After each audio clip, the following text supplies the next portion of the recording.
Okay. Hey, everyone, can you all hear me? Head nods? Okay, great. Okay, we'll get started here tonight. It looks like, yeah, we've got a quorum, so we'll get started here tonight. Welcome everyone to the March 2nd meeting of the Missoula Consolidated Planning Board. Could we please have the roll call?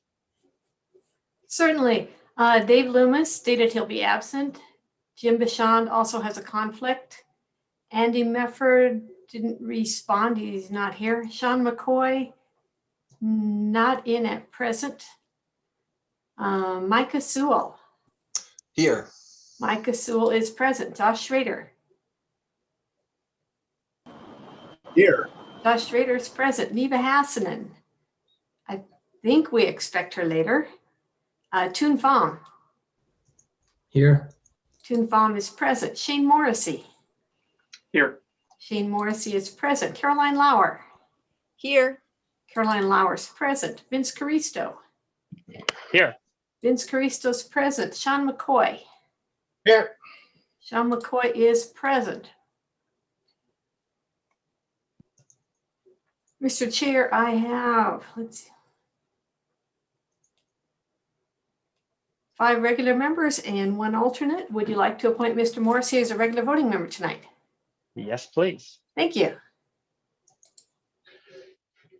Very well. So next is approval of the minutes from our February 16th meeting. Hopefully everyone has had a chance to read them. Are there any comments at this time or revisions to the minutes? Okay, seeing none, I take a motion to approve the minutes. I'll move to approve the minutes. Thanks, Caroline. Is there a second? I'll second that. Okay, seconded by Michael or Micah. All in favor, please, of approving the minutes, please say aye. Aye. Aye. All opposed? Aye from Sean. Any opposed? None opposed. Okay, the minutes are passed.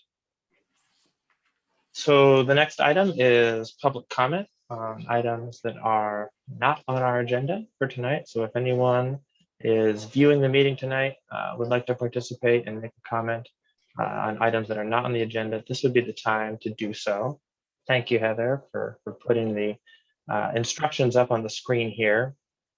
If you are participating in the meeting via Zoom, please indicate your desire to speak by using the hand raise function in the Zoom platform. If you're calling in by phone, please use *9 to raise your hand to be recognized for public comment. I will indicate folks by the last 4 digits of their phone number. And when it's time to talk, you'll use *6 to mute and unmute yourself. So that'll give a couple minutes. I guess while we give time for folks to call in, I think I should just note there was a letter that was submitted for public comment to us tonight from a coalition of the Friends of Grant Creek, the Five Valleys Audubon, the West Slope chapter of Trout Unlimited, and the Clark Fork Coalition. I think we'll just, hopefully planning board members have had a chance to read that. It's been included for folks listening at home. It's in the materials for tonight's meeting, and I don't think we need to read it in full, but let it, for the record, that letter stand as public comment for tonight.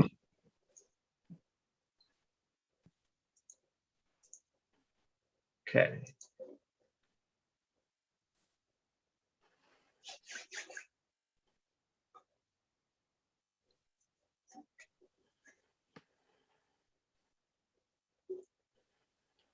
So it looks like we have 1 attendee in the meeting tonight. I guess I'll just reiterate, if you'd like to speak at this time on an item that's not on the agenda, please use the raise hand function at this time, and you'll have the floor for 3 minutes.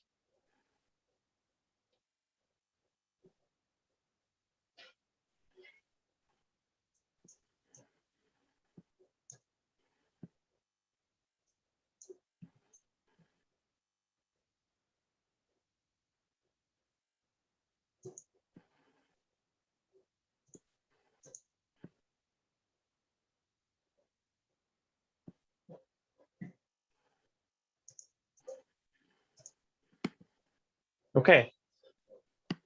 Well, seeing no indications of public comment, we can move on to the next item on the agenda, which is announcements from staff. And thank you to county staff for submitting a memo to us summarizing the recent developments in the development world. Bailey Minnick, would you like to say anything? If you'd like to say anything regarding the memo, this would be the time to do it, and you're more than welcome to. Yeah, I'll keep it really brief here, really short. So number one, so I'm basically taking over as the planning board liaison for Karen, since she's really busy with things. I'm gonna start being the go-between between you guys. So anytime you have comments or questions, or I'll try to be as many of the meetings as I can be at to hopefully catch anything that comes up, but feel free to reach out to me. At the end of the memo, I did include my contact information. So feel free to just shoot me an email or give a phone call anytime. And then I wanted to just let you know, so in the past, we used to do these memos to the board members, and due to COVID and things like that, it kind of fell off the wayside. So one of the things that I talked about with Karen was bringing this back. So this is the kind of the first one.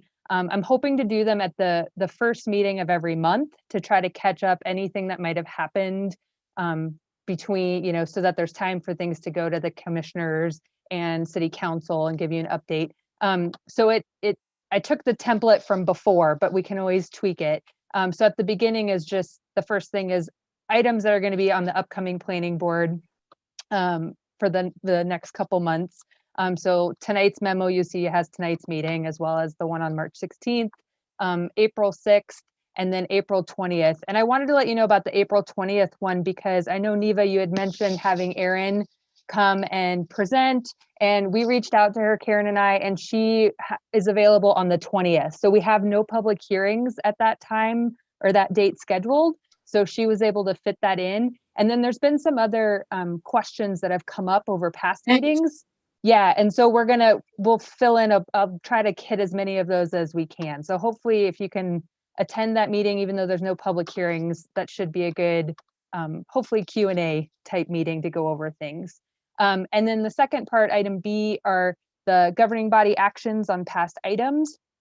Tim wanted me to mention that the Macaulay Meadows subdivision that you guys saw last October, it is still ongoing. They've been kind of tabling it and pushing it out. So I added that, even though it was last year, basically, it's still ongoing. So I wanted you to know about that. And the only thing I'd like to note on that is I sent it to city staff, but I didn't have any update at this time. Dave was out of the office for a while, so I kind of figured that there was a lag. So hopefully we'll get it more consistent here in the next coming months, since we're bringing it all back. But yeah, if you have any comments or questions about it or anything, feel free to let me know. Thanks a lot, Bailey. Yeah, it was really fantastic to have all that information for us. I think other board members found it useful as well. And yeah, it looks like we've got a good schedule moving forward, taking care of some of the items that have come up recently. So are there any questions for Bailey at this time? If you have any, please feel free to ask.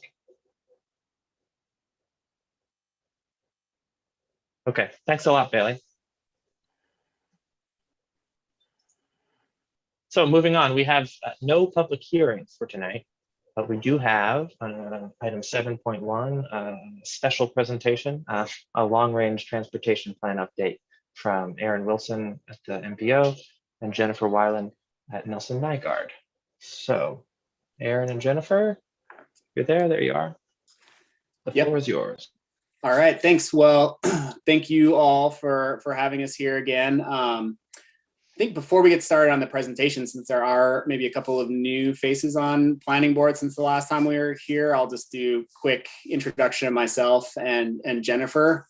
I'm Aaron Wilson. I'm the city's infrastructure and mobility planning manager, and one of the roles I have is managing the Missoula Metropolitan Planning Organization.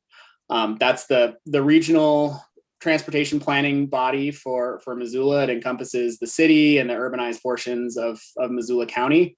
And our role is really to ensure coordination of federal investments and transportation planning for the urban area. So making sure that the state, the city, and the county, and any other transportation related functions are all working together. So we have a smooth functioning or well coordinated transportation system. The primary task that we have in that role as the MPO is doing a long range transportation plan. And so that's what we're here to update. We update that every 4 years. The last time we had a plan update was in 2016. And so this is our 4-year update, and we're sort of approaching the tail end of this project, and we'll get to all of that. But that's who I am and kind of what the MPO is in very brief summary. And if there are any questions as we go through this, feel free to ask them about what our role is or how that relates to the plan that we're working on. But I also have here Jennifer Whelan with Nelson Nygaard. They're the consultants who are helping us with the long range transportation plan and have been doing a fantastic job, I think, leading us through this update and bringing a lot of great ideas and expertise to what we're doing. So I think with that, Jennifer, if you want to get the slideshow going, if you can. I will share my screen. There we go. Does that look good? Yep, everyone see that? All right. So this is our, I guess, second or third update of the long range plan to planning board. We were last here in December when we were kicking off a round of public engagement related to our transportation scenarios. We did a ton of public outreach, try to engage people over the holiday season, and COVID, which is a little challenging, but we were able to have some really good conversations, met with a lot of different organizations, and got really good feedback on those scenarios. So part of what we want to do tonight is go through just a brief summary of what we did, where we've been in that project development process and prioritization and developing those scenarios. And so we'll give you a quick summary of what we heard. And then we want to get into our draft recommended scenario that will ultimately be our recommendation that's included in the long range transportation plan. And that includes looking at what's on our illustrative project list, those projects that are included in the plan, but maybe we don't have identified funding for over the next 30 years. And then we want to have some conversation, not just about the projects, but about some of the other programmatic and policy elements that will go into the plan, because we know a successful plan isn't just here are the projects we're going to fund and when we're going to do it, but it's all of the other things that relate to transportation and how we have a successful transportation system. So, and then we'll kind of wrap up with what our plans are for engagement through the month of March and the rest of spring, and where we'll be at in terms of the remaining timeline and plan adoption. So it's kind of a quick overview of what we've got on tap for tonight, and we'll stop throughout the presentation and have time for questions and discussion. So we won't subject you to too much talking without having opportunity for feedback. And like I say, we've got all night. I think we're the only thing on the agenda, so we can have as much discussion as you all would like to have on transportation. All right, so I'll turn it over to Jennifer now to go through kind of how we've landed on our recommended scenario and some of the steps we've taken to get where we're at. Excellent. Thank you, Aaron. And hello to all of you. It's good to see you again, and nice to meet those of you who are new to the board. We're going to give just a quick overview of sort of what got us to this point of the recommended scenario, and then we'll pause then to see if anybody's got questions, especially since some of you weren't with us in December. But just as a way to get us started, we always like to start with our goals. So for the long range transportation plan, we established 5 goals, and these build from what was included in the previous plan. They connect to past planning efforts across the Missoula region. So not just the last long range plan, but a handful of other planning documents as well. They also incorporate federal requirements. But most importantly, we started the project, and it was actually almost exactly a year ago that the team and I were in Missoula for our first visit with a lot of groups and committees. We had an open house, and we engaged people in discussion of their values for transportation and mobility. And so these 5 goals are an output of all of those different steps. And so throughout the planning process, we use these goals to help establish our evaluation framework, to help make decisions about the recommended scenario you're going to hear about tonight. And then these will also tie to the performance measures that we are setting for the next 4 years. So how is the region going to measure the success of the long-range plan and whether you are moving in the direction that you want to move? So our 5 goals focus on improving safety and promoting health. And that is really both about opportunities to increase active transportation, but also just to make the entire transportation system safer for people driving, for people taking the bus, walking, and biking. Advanced sustainability and community resilience talks about the opportunity to reduce greenhouse gas emissions, to move toward a carbon neutral future, but also to really think about the ways that the region is set up to respond to the changing climate and to what we see as more severe weather events moving forward. So, and community resilience really gets at the community's ability to weather the storm of something like COVID-19. So what are the opportunities there through the long-range transportation plan? Expanding mobility choices focuses on building out the Missoula region's multimodal system, giving people options to be able to travel more sustainably, more affordably, and in a variety of different ways for different types of trips. That connects to the 4th goal, which focuses on connecting communities to create a more equitable region. And this goal is really where a lot of the land use elements that we have talked to folks about throughout the plan come into play. So creating communities that are more complete, that give people the opportunity to access the goods and services that they need, the jobs they need within a short walk, bike ride, or transit trip, so that every trip doesn't have to be made by driving. And then the last of the goals is investing strategically to boost economic vitality. And this gets at both enhancing the economy of the region, but then also thinking about some of those key commercial corridors. How are we moving freight and goods? How are we connecting people to businesses and really enhancing the economic aspects of what transportation can provide, as well as the residential and more community aspects? So those goals I mentioned filter throughout the plan, and one of the most important ways that we use them is in our evaluation framework. So this is a process that we've been moving through since the summer, and we are now at the final stage where we are bringing you a draft recommended scenario, and then we're going to start to prioritize those projects.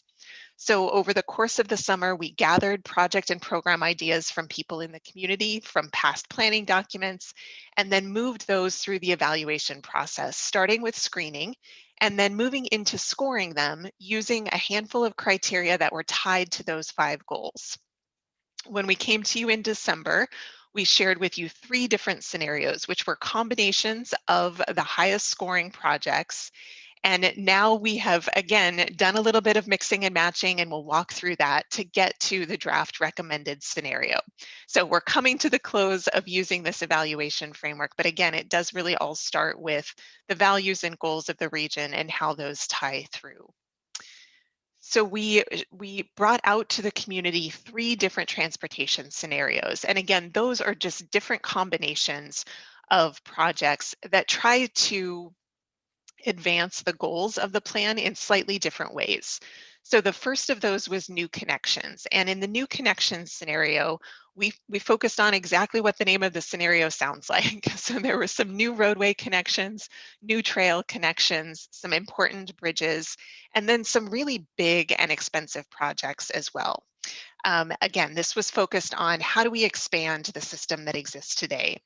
The second scenario we called enhanced connections. And rather than building a lot of new infrastructure, enhanced connections focused on completing investments that were already underway and really tying together aspects of the system. So adding elements to existing trails, potentially widening trails, adding lighting, converting some really important corridors to bus rapid transit corridors or complete streets, but a little bit less on brand new roadways or infrastructure. And then the third scenario had some important overlap with enhanced connections in terms of the types of projects, but with regional equity, we really focused on projects that had the opportunity to enhance the affordability of the transportation system and also focused on connecting the Invest Health neighborhoods and other areas of the region that had been historically underinvested. So we used some of our highest scoring projects when we weighted the projects based on our equity criteria to shape that scenario. So we took those 3 transportation scenarios out to the public. And you may remember at our December meeting, for those who were with us, we had a really good discussion about 2 growth scenarios that we also included as part of the modeling, as part of the analysis that we did around the transportation scenarios. So clearly, the long-range transportation plan does not set land use policy. That is not our purview, but what we wanted to test by looking at a couple of different growth approaches was whether we could get more out of the transportation investments we were proposing with a slightly different approach to growth.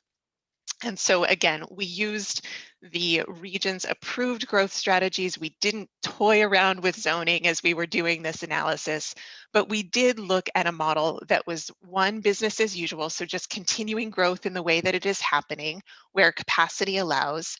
And then the second approach, which we called strategic growth. And in the strategic growth scenario, we really focused on assuming more focused growth in the urban core of the region. So thinking about some of the areas like Mullen East, where we increased the growth that was going to happen to match what is already programmed through the master plan. And then we shifted growth in a few areas of the region to focus on where other investments are being made, such as the Brooks Corridor, the Russell and Reserve areas. And again, this was really about seeing how the transportation networks would perform if we focused a little bit more growth inward as a way to amplify those investments we were making. So we analyzed both the 2 growth approaches and the 3 transportation network scenarios against more than 15 different metrics. And this is a graphic that we shared with you all and with the public. And what we saw, the key takeaway from this is that each of the 3 transportation scenarios moved the region toward the goals that we set in the long range plan. They just did it in slightly different ways. So for example, the enhanced connections scenario was one that performed really well on safety. It was also one that performed well when we started to think about expanding mobility choices, providing people with other options. The new connections scenario is one that when we looked at enhancements to some of our key commercial corridors and the opportunity to really boost economic vitality, new connections performed really well. And then the regional equity scenario, as we might have expected based on the design of that scenario, had the strongest positive benefit when we looked at affordability and when we looked at some of our equity measures. But again, all 3 of the scenarios were doing good things. And then when we laid the land use options over the top of those 3 scenarios, we saw that the strategic growth scenario really did amplify the transportation investments. So sort of what we would have expected to see, that connection to focusing inward, meant that we had more destinations, more jobs, and more people close together, which made all 3 of the transportation scenarios work better. So that's the quick review of what we shared in December, what we took out to the public. Any questions about that before we move into what people said about those scenarios and how we use that information?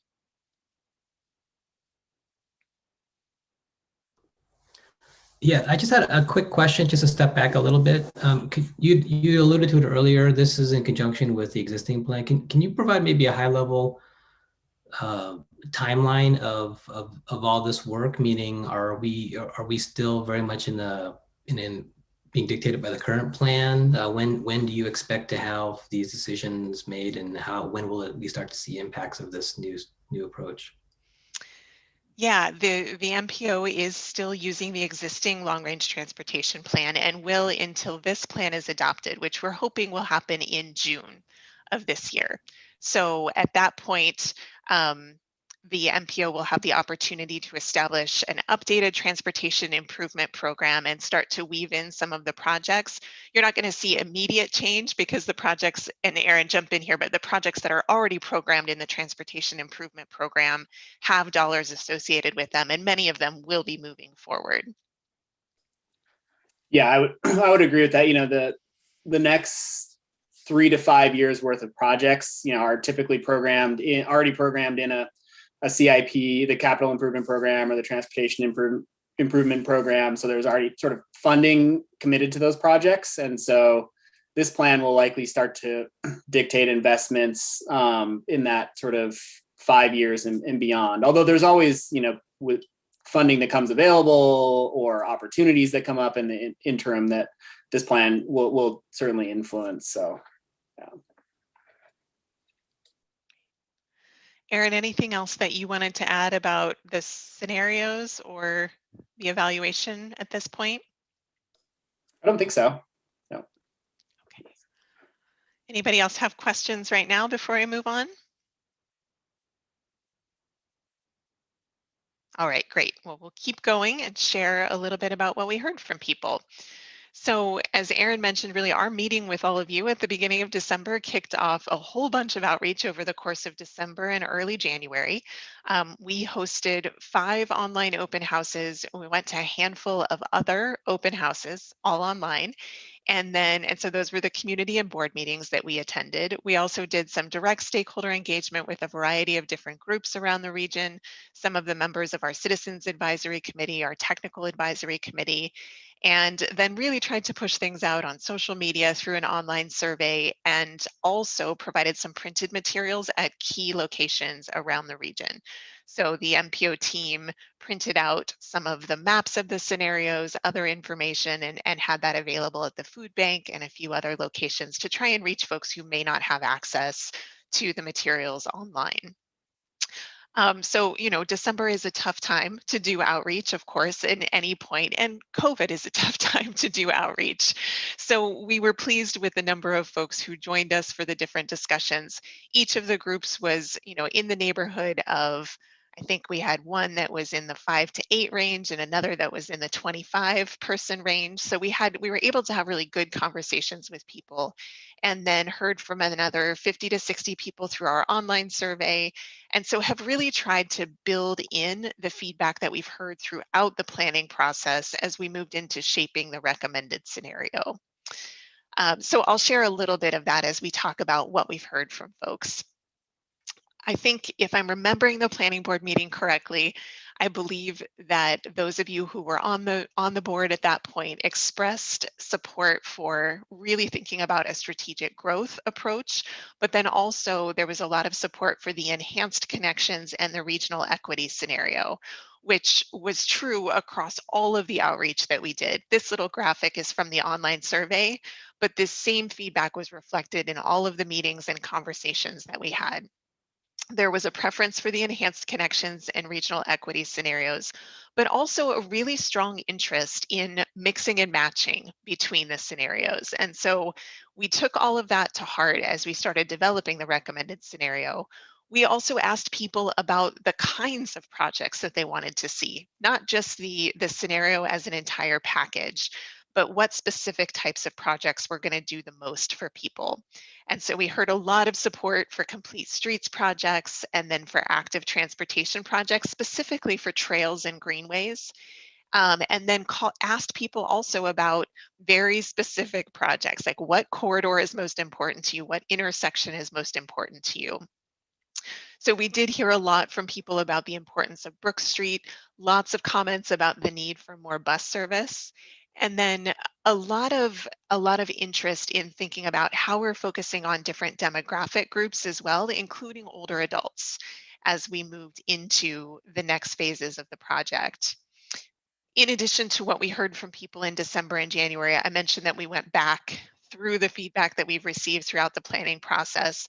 We also used information that the MPO gathered in the regional travel survey, which was before we started our work. And we found that that feedback was really consistent with what we were still hearing from people through the scenario planning process. So with a lot of focus on creating complete streets and providing more options for people. So we took that feedback and went back to all of the scoring that we'd done, the various meetings that we've had with people over the course of the project, and we took a handful of actions to develop our recommended scenario. What we did in shaping that recommended scenario is, because of the strong preference for the enhanced connections and regional equity scenarios, we started by taking all of the projects that were in both of those scenarios. And for those of you who remember them, there was some good overlap between them. So that was a nice set of projects to start with. We also looked for projects that had been flagged as critically important, whether by city staff, county staff, our MPO team, or through our different advisory groups, members of the public. So we pulled in a handful of projects that people said, you know, these are so important to the region to be able to move us toward our goals. And then to round out the recommended scenario, we went back to our scoring and we looked for projects that had very high equity scores. We pulled those from all three of the scenarios. And so this was really our opportunity to finish that mixing and matching that people were interested in. So we brought in some projects from new connections, some more from enhanced, and then some more from regional equity. And what we're working toward in shaping that recommended scenario, so the recommended scenario does have to be fiscally constrained. And we have about $110 million worth of projects that are what we call committed projects. Those were in all three of the scenarios. They are funded or reasonably moving forward. And then we have about $180 million to work with to shape that recommended scenario. So that number is important just as we think about, you know, how we trade off a few things between what's in the recommended versus what's in the illustrative scenario. So that is how we got to the recommended scenario. I know this map is tiny and hard to see. I believe it is included in your packets. And I think Aaron also sent you the link to our interactive map, which you can also find on the MPO's website. And that is a nice way to be able to dig into the recommended scenario as well as the illustrative scenario a little bit more. So in that process that we just went through, what we see when we look at the recommended scenario is a scenario that does focus on closing some of the gaps that exist in the multimodal transportation system, and then also completing some of the important investments that the region is already making. So a couple examples there. There's significant investment obviously happening with the build grant roads in the Mullen area. We wanted to make sure that we had some important active transportation projects and complete streets or roadway projects that are helping to tie those investments into the heart of Missoula and into the rest of the region. The recommended scenario is truly multimodal. We have projects that are active transportation, so for people walking and biking. We have bridge projects, we have intersection projects, we have new roadway projects and important corridors like Howard Razor Drive, like Johnson Street.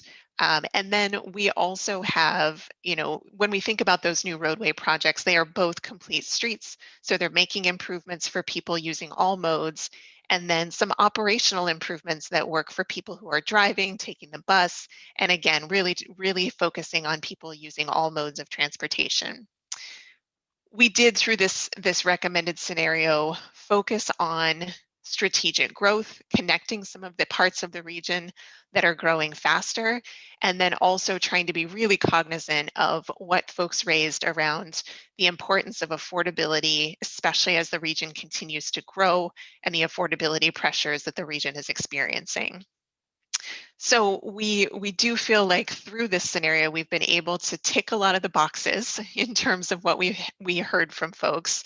Certainly with a limit of 180 million that we're working toward, we couldn't include everything. And so that is where the recommended, the illustrative list of projects comes in.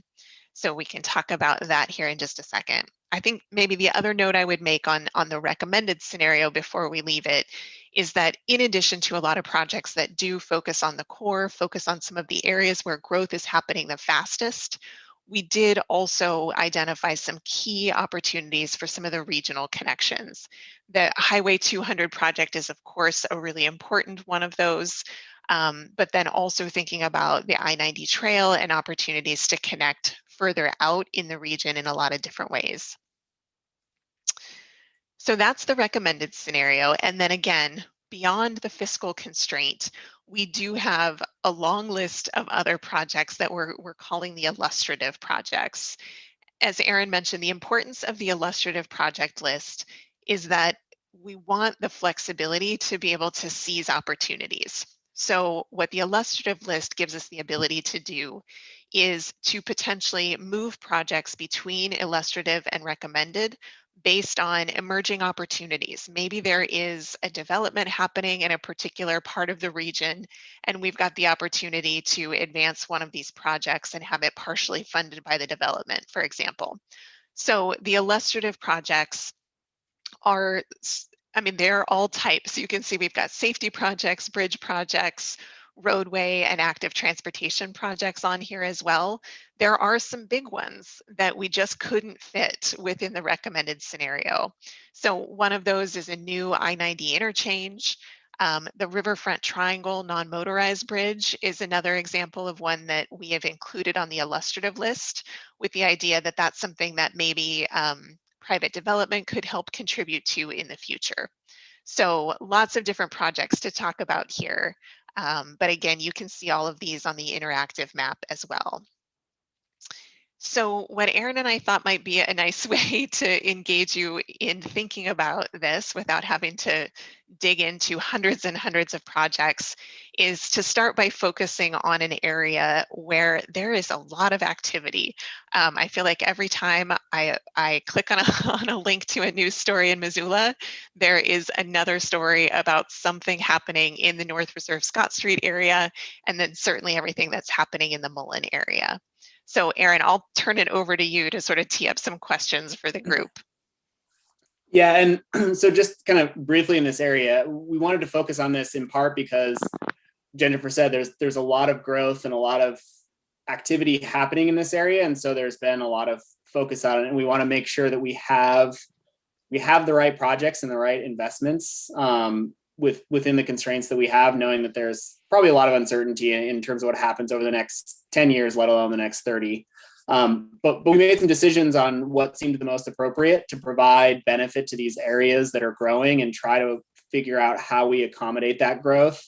But again, within reason, knowing that there are other places in the region. So Jennifer alluded to some of the decisions. You know, we have that I-90 interchange shown as an illustrative project. So that is one decision that it's sort of an expensive investment. We were focused more on the connectivity sort of through the North Reserve Scott Street area, providing some connectivity around the new development that's going to be happening on the city-owned lots that's been in the news recently, and some of the other affordable housing. Providing some multimodal connections, so connecting Grant Creek into the north side, and then from there the rest of Missoula via shared use path. And then, as Jennifer also alluded to, providing some of those active transportation connections from the build grant, getting across Reserve Street, not just onto Reserve Street or along it, but then from there connecting into the rest of Missoula and the downtown. And then some of those key trail connections like the Milwaukee, connecting out to that area of new growth. And then obviously we have the build grant, which is happening. Some of it is going to be constructed in the next couple of years. There's funding that City Council just recently adopted, some impact fees to help cover the rest of the cost of that project. So thought we'd focus on this area. Some of the decisions we also made, there are the bridge connections across the railroad tracks. So they're sort of showing two options here. One from Russell Street and one kind of from the Broadway across.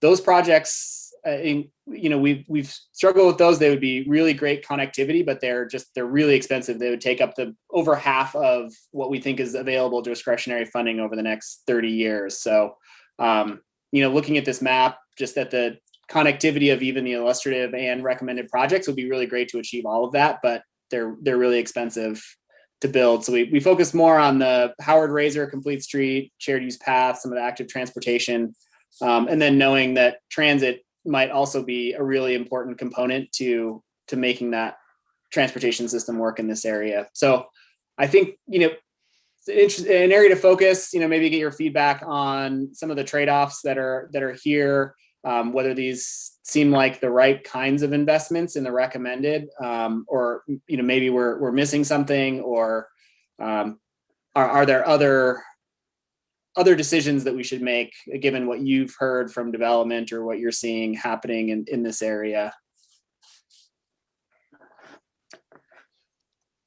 Eva, you got your hand raised. Yeah, Aaron, I'm sorry. I have a quick question because there's no legend on this Okay. map. So I remember that the black is the build, but remind me what's the difference between the dotted and the solid lines here? Yeah, so the dotted lines are what we're calling illustrative. So those are ones that we do not currently have funded in that fiscally constrained scenario. The solid lines are the ones that we are recommending for funding. And then the green color are the active transportation, purple are complete street projects or roadway projects.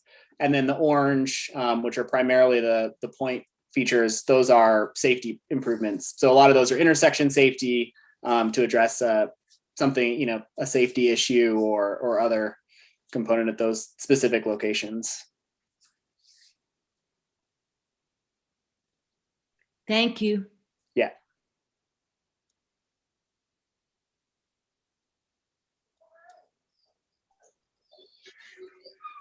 Does anyone have any ideas for Aaron or Jennifer about things that you think they might do differently in this region around Mullen area?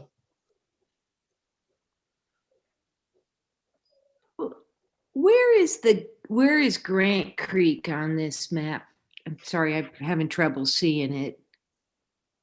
I don't think. It's that dotted line just at the kind of top of the map. So you can see that Reserve Street interchange, and then that's Grant Creek headed up from there. And so what about like trail access or bike access through here? This is just all wishful. We just hope it'll happen. Well, so we're recommending funding for a couple of ways to get access to Grant Creek. One is providing protected bike lanes along Reserve Street. So that's something I think we've thought about, that's a barrier. And we've heard from a number of people that people don't feel safe. So providing protected bike lanes would take sort of the existing facility and make it safer and feel more comfortable, and hope that provides some non-motorized access to Grant Creek. The other option is this I-90 trail that connects from Grant Creek down into the north side. So those are two ways we'd be providing access. I think with the Grant Creek project that MDT is currently doing at the I-90 interchange, where they're adding some lane capacity, we made sure that nothing that they're doing is preventing access through there in the future. So there's pretty good wide sidewalks that are pretty close to 10 feet wide underneath the I-90 interchange. And so part of that trail project or the protected bike lanes would be making sure that we link up, and so that you have a good transition through and underneath the I-90 interchange. So it may not be exactly shown on this map, but that would be we sort of anticipated that and made sure that the existing projects are providing improvements that allow us to do that fairly easily in the future. Yeah, and there's obviously a lot of concern about Reserve and 93. So, but that's great. You guys did a very nice job with your presentation. Thanks for answering my question. Yeah. Shane, why don't you go ahead? Thanks. I don't think it's anything that I would do differently. I think this does look pretty darn good. But I do think that, the Russell Street extension, not necessarily an interchange at 90, does seem like a really good, useful project. It seems like that whole area on the north side to the west of Scott Street is pretty well starved for roads right now, and I think there is a lot of planned development up there, and it is really close to the urban core, and making any sort of improvements there could help reinforce the core and help to bridge the railroad tracks, literally, obviously, but it is a barrier, and a lot of the things that we have that cross the railroad tracks right now aren't great. Scott Street is pretty hard to bike. Orange Street's pretty terrible in a lot of ways, and it would be nice to have some sort of crossing there that made it feasible to actually cross the railroad tracks in a reasonable way. Yeah, no, absolutely. Definitely agree with that. And Shane, this is probably one of the projects that we've had the most conversation about, to the extent that we even started to break it apart into different pieces to see if we could get any portion of it to fit within the recommended scenario. So I think it's one that we will continue to explore as we move through the next couple of months and try and shift things around just a little bit, but we would agree that that is a really important connection. And I might just add to, related to the illustrative and recommended, when we're saying recommended, that's just within that limited funding we think we're projecting. But when you think back, but even in the last 4 years, in 2016, we were showing that build grant area as an illustrative project in the last plan. And there was an effort, went after the build grant. There was a lot of collaboration and work that went into that, and now we have the funding in place, and we're building those projects. So in a very short window, it went from illustrative to full, not fully funded, but we're going to construction this summer on those roads. So keep that in mind, that getting these things in the plan, showing them, starting to think about the benefit and how they're going to function and how they fit into the system is sort of the first step. And then if there's massive federal investment in infrastructure, or earmarks come back at the federal level, and we can, there are a number of ways that those things could get funded that aren't in our current outlook currently. So I think that's important to keep in mind, that knowing that and being able to put some priority on these projects, like you're suggesting, that those connections are really important, is going to be important for us to note in the plan, so that we know where to put our priority on those kinds of projects and opportunities. Josh, why don't you go ahead? A question on the illustrative project on Miller Creek. Josh, you're coming in kind of low. Sorry about that. That's a little better. Yeah. A little better. Yeah. The project up Miller Creek, the illustrative project up Miller Creek, you guys could just provide a little more information on what that would be. And then secondly, I know it's a little far foot down 93, but it's a safety concern. I drive that road a lot. Southern Missoula County, I don't know the numbers, but if safety is a top priority, we kill a lot of people on that road, in that region, in that area. And I would venture to say, on a per capita basis, maybe more than anywhere else in the county. And I don't know that, but did you guys think or look at that at all in the plan? Yeah, so the Highway 93 corridor, so once you get past kind of Blue Mountain area, it gets to be outside of the official MPO boundary. It's still within our planning area, but it's outside our MPO boundary, and so it's hard. We're not able to program federal funds or really have as much of an impact on that. But I know it's something that we can certainly look at, and we can coordinate, and we have good collaboration with the state on those kinds of facilities, and that might be one where maybe we don't have a project right now, but we can identify that as a safety concern and have some focused conversations with MDT on, what are the projects that they could bring to that corridor, and do we need to funnel some safety funds there to make improvements that are going to help save lives. And I think that's the kind of collaboration that MDT would be really hopefully on board with. They've got a lot of priorities and a lot of projects throughout the region, but certainly something we could highlight. And Josh, in terms of the couple of illustrative projects that you were looking at, were you curious about, so this one, 93, is the Miller Creek to Lolo Trail connection, and it's identified as a potential shared use path. And then Lower Miller Creek, this project 24, is another one that is identified as a potential shared use path. Were those the two that you were looking at? Thank you. Of course.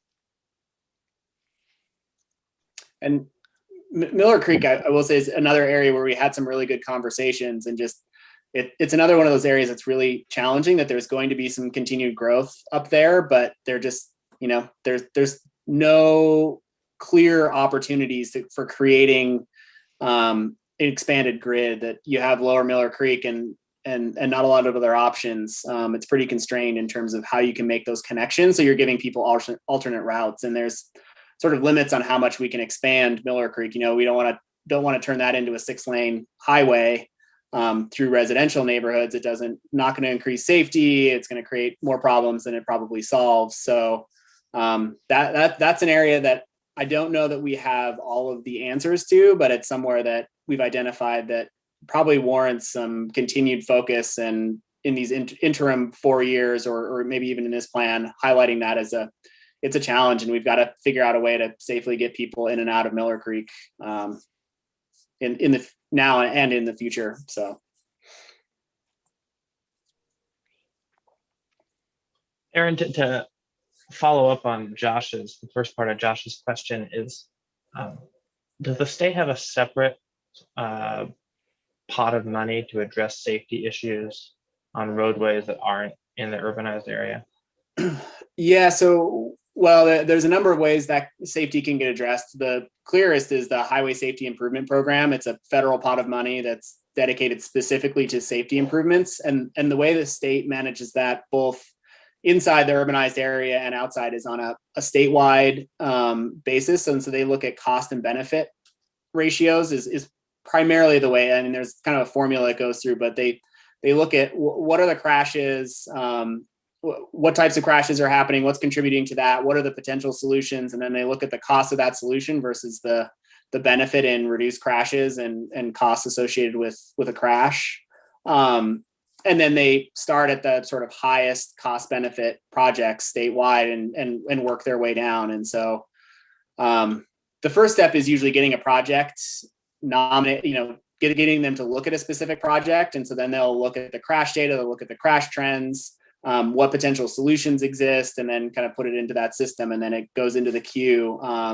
As funding becomes available, they start chipping away at those projects that are on the list. And so, it really is a little bit of a reactive program, that they're addressing known issues with safety, where you have intersections or corridors where, people are dying, or you have a high volume of crashes. And there's really sort of an infrastructure engineering based solution to those crashes.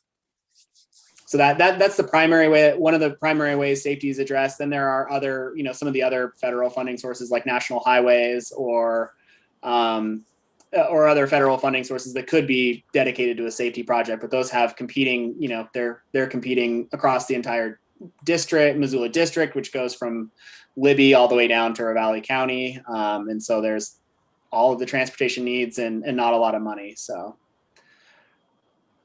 Aaron, just follow up on that. How do you get in that queue, or be the squeaky wheel, if you will?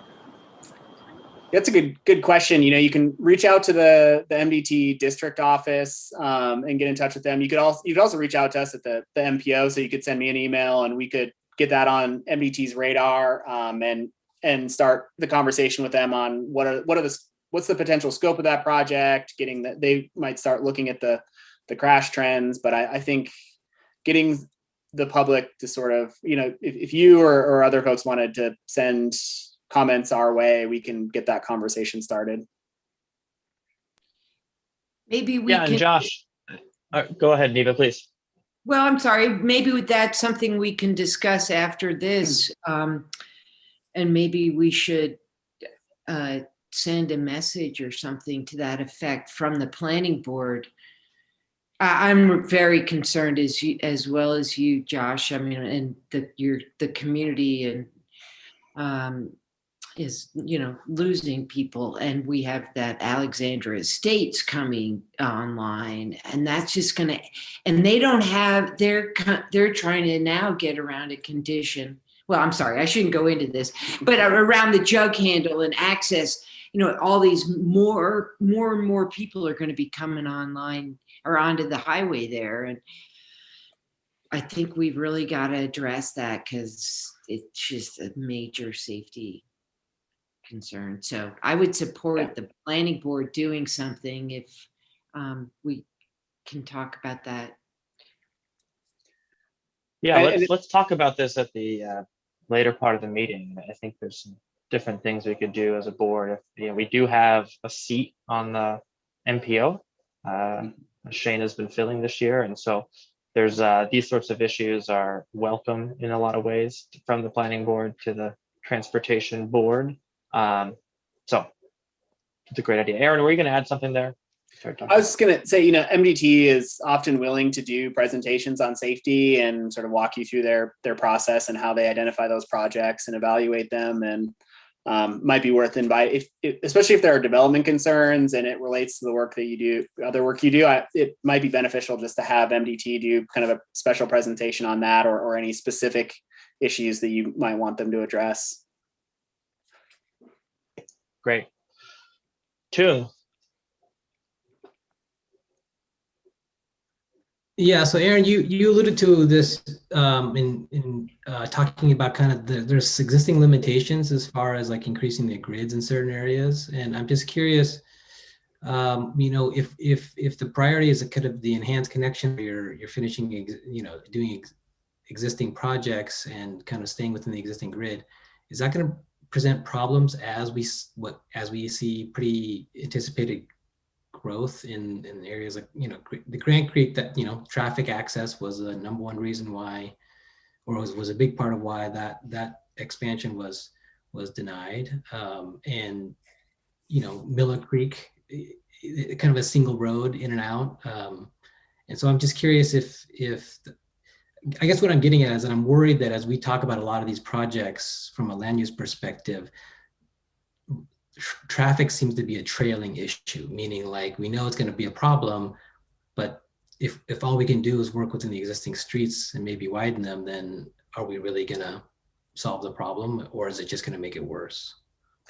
Well, I think there's a couple of ways that we're looking at addressing that. One, it gets back to our mode split goals, where if we can achieve our mode split goals, there won't be a need to expand any of our roadways, because we will have enough people will be biking and walking and taking transit that you won't have the growth in vehicle trips that additional growth might indicate we would have. And so there's some efficiency that we're focused on, that if you can provide good connections citywide with all of those other modes, one of the biggest limitations people have, and whether they choose to bike or walk, it's not the only limitation, but one of them is that, you can get halfway to your destination, but you can't get all the way, or there isn't a facility that gets you safely where you need to go. But if you provide that and you shift, say even 5% of people to biking because you've created this really good facility, you've eliminated that growth, that 5% growth in vehicle traffic that you might see otherwise. And that's true across the grid, not just on one specific facility. So, we can widen one roadway, add additional lanes, but that doesn't address all of the other streets in the network. But if you can provide those non-motorized connections, you're sort of taking those full vehicle trips off of all of our facilities. So there's some efficiency that we're focused on here, and making these connections that I think will, even if we get halfway to our mode split goals, we'll be absorbing most of the growth in trips that we would see over the next 20 to 30 years. So, there, it's not that we're ignoring vehicular traffic. We're trying to maintain sort of the state of the system that we have, and increase the efficiency and provide those options that allow us to utilize the existing roadway more efficiently. Jennifer, did you want to add anything to that? I would just add, Aaron, I think you said it really well. When communities build new roads, or when they widen existing roads, the capacity is filled immediately, right? It's the phenomenon of induced demand. And so it's a short-term solution to what is a much bigger problem that can best be dealt with by increasing the connectivity, as Aaron talked about, providing more options for people, and really using some of the program and policy levers that we'll talk about as well to shift people toward different modes, and to provide those incentives to try something different. And that is definitely tricky in some parts of the region where you've got one way in and one way out. It's a slightly different situation, but I do think that focusing on the connectivity is a key first step to really avoid having to build a whole bunch of new infrastructure that is just going to be filled up and put you back in the same position you're in now. And I guess the one other piece I would add to that is one of the ways we can increase our capacity is sort of spreading out our peak demand. So when you think of congestion, it typically happens in a 30-minute to a 1-hour period. But the rest, the other 23 hours, you have a roadway that's functioning very well. And so if you can sort of spread that peak demand out, either by other modes or other times, you're utilizing your existing capacity more efficiently instead of having to build a road for that 15 minutes where it's most congested. You know, we could spend $100 million to make that 15 minutes better, or we can invest in all of these other things that help spread that demand in a way that is much more efficient and cost effective. So. Neva, you go ahead.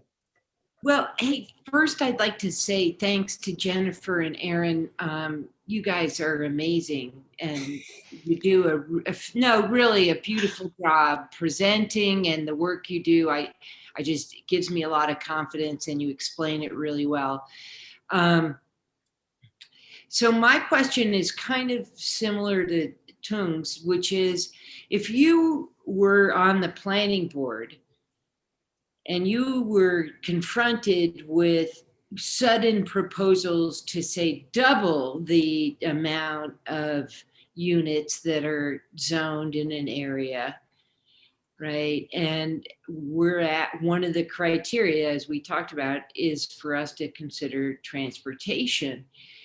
So, like, how much margin of error is built into your scenarios? Like, so if we did, say, agree to double the size number of units at Grant Creek, just to use a hypothetical example that came up recently, you know, what would you think or recommend that we take into account as planning board members, given the plan that you've presented tonight?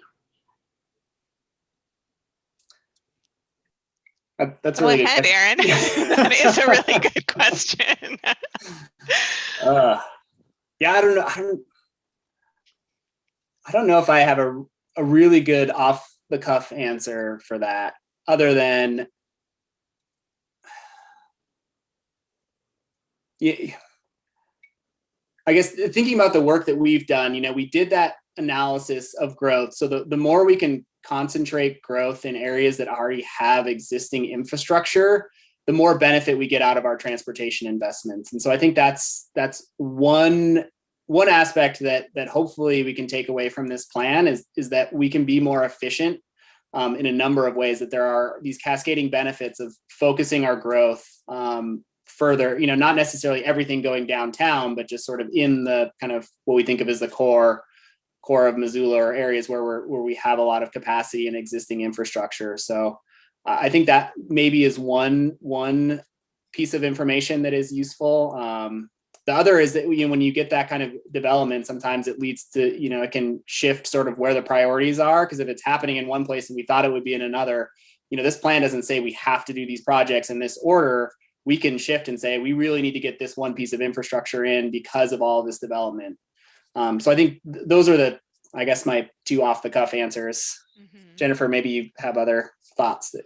I mean, I would add to that, Aaron. I do think that as we look at the illustrative projects in particular, they provide the opportunity to further enhance connections to some of the parts of the region that aren't so inwardly focused in terms of potential growth opportunities. And so I think it opens up the opportunity for a really good discussion with developers about how you approach cost sharing. What sort of transportation demand management policy are you putting into place? And we'll talk a little bit about that. So I think as a planning board member, I might say, all right, show me your plan to manage demand. How are you going to manage trips? How are you going to help provide options for folks in those areas?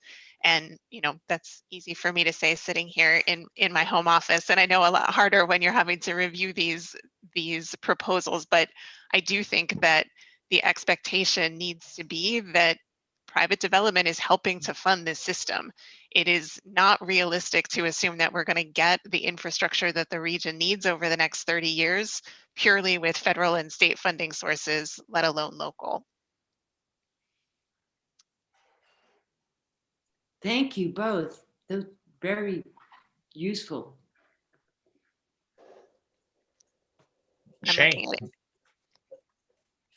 Yeah, I guess maybe just like piggybacking on that, like, I guess it kind of feels like we should be maybe focusing the federal and state dollars that we are getting, though, in areas where we see affordable housing going in and city-owned properties. Like I understand, like the build grant was a great thing to go after and get, from what I understand, but it's essentially public development on private land to focus development in a specific area. But when we start to look, just to go back to the Russell Street area, and like the north side, the city does own a whole bunch of land up there, and that's not an area that developers will likely be bringing pots of money to help develop the infrastructure. And so I guess I just want us to be strategic about, how we think about, not just where, using the federal funds that we have to support the type of housing that we want to put in a thoughtful way, and then putting it back on developers to fund projects that are in, private land type scenarios where there's big developments going in. Mhm. I think that's a great point, Shane, and it's really consistent with what we're starting to hear from the new administration in terms of how federal dollars are likely to be focused and programmed moving forward. So I think there's great alignment there, and I would agree. I feel like public dollars should be used in the ways that do the most to advance your goals as a region, and let private dollars help to fill in the gaps for things that maybe are important but maybe aren't your top priorities. Yeah, and just to build on that quickly, on the federal side, the most recent federal grant opportunity that I've seen since the new administration took over, the two of the highest priority criteria for those grants were equity and climate. And so that I think is a statement of sort of what this administration's priorities are going to be, and we need to sort of position ourselves to have projects that are going to meet those criteria. And I think what you're saying, Shane, really gets at that to some degree, at least the equity side of it. Josh. This may be a really dumb question and not even feasible. I'm going to throw it out there. Are there ways to look at transportation projects that could meet some of the goals, for example, improving safety, and at the same time, for lack of a better word, disincentivizing or creating a different trade-off for developers in terms of where to develop? For example, putting 3 lights down 93 so that, it's safer, but maybe you can't get into Missoula as quickly. And so the trade-off for a developer, because the demand for people would be to be in a more central location as opposed to, farther away from Missoula. Is that something that makes any sense, or a way to look at projects? We talk a lot about incentivizing the correct behavior. What about disincentivizing the behavior that we want to?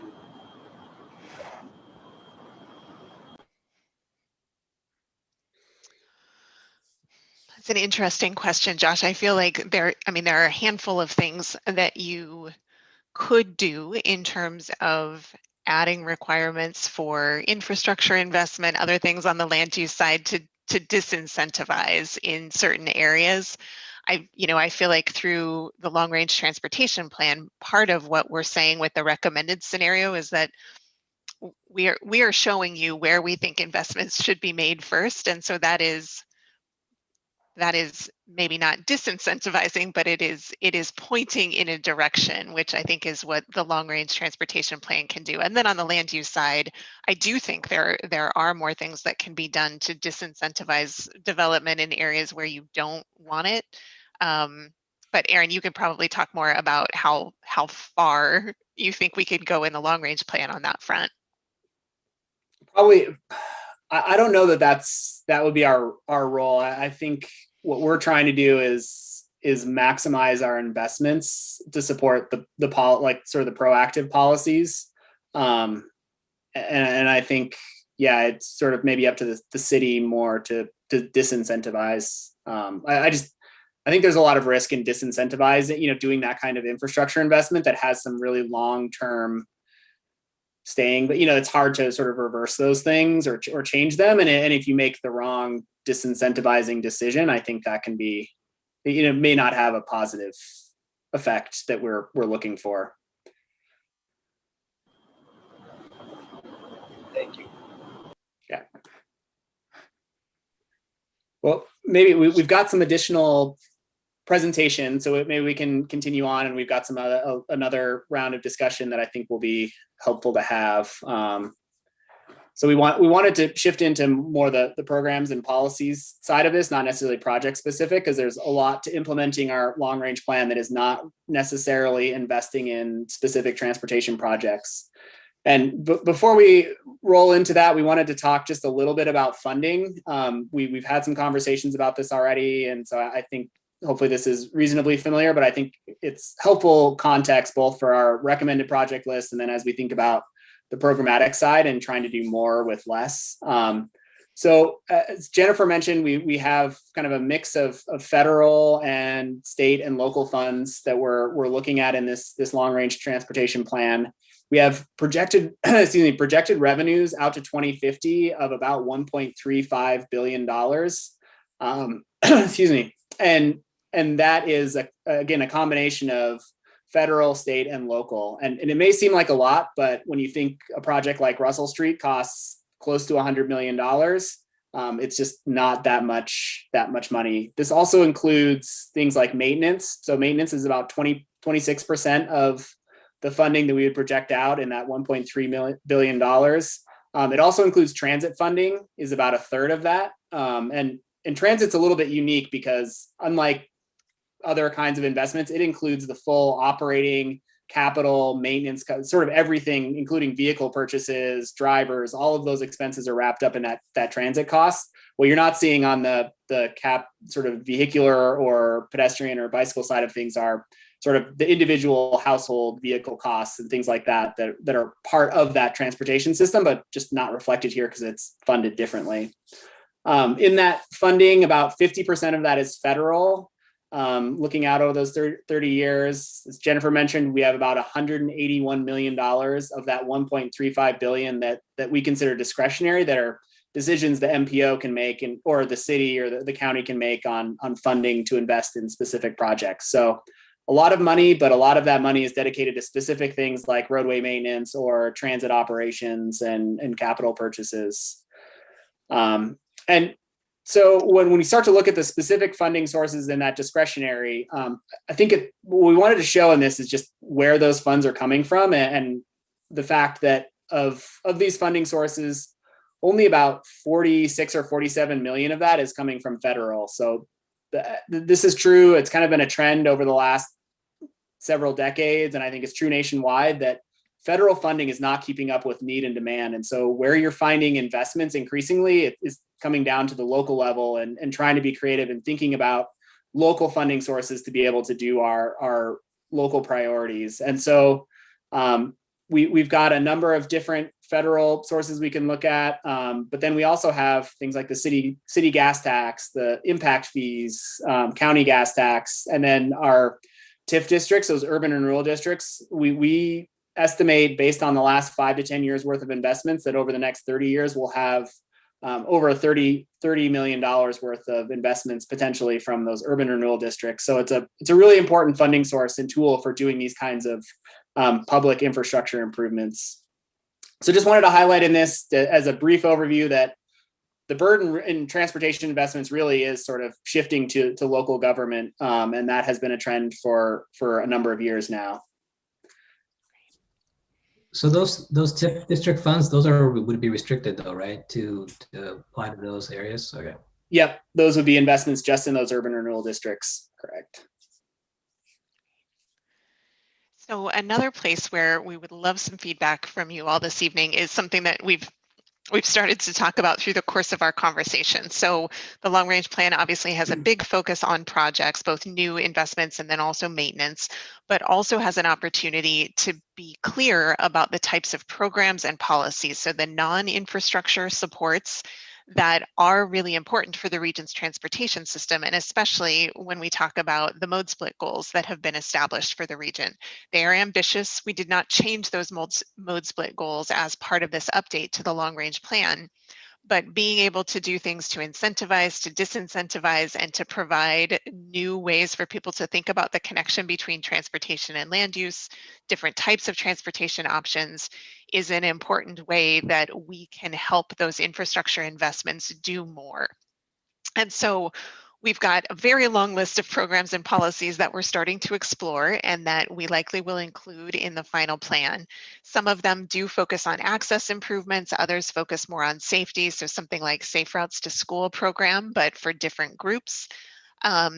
But these are, they do build on work that is already underway in the region. Missoula in Motion is a fantastic transportation demand management program that is a piece of what we think the region can continue to do to help people shift behavior and, again, to incentivize and disincentivize. So we've got a few examples here on this list that I'll mention, and then we've got 3 case studies that we wanted to provide to get some thoughts from you all about how we might think about some of the priority programs and policies within Missoula Connect.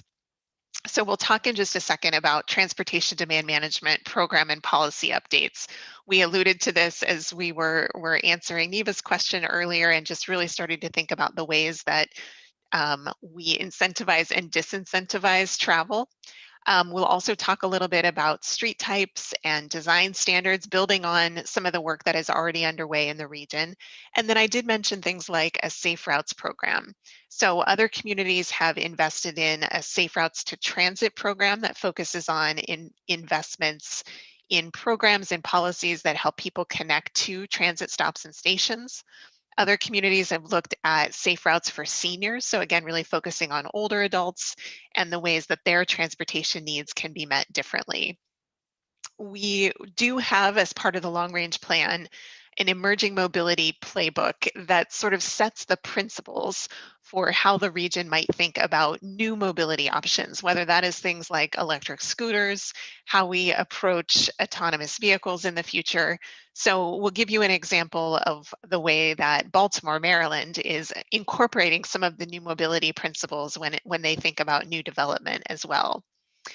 And then certainly we know that the interregional connections are so important right now. There's a lot of interest in Missoula in what a future passenger rail opportunity might look like. And so thinking about how we tee that up as part of the long range plan.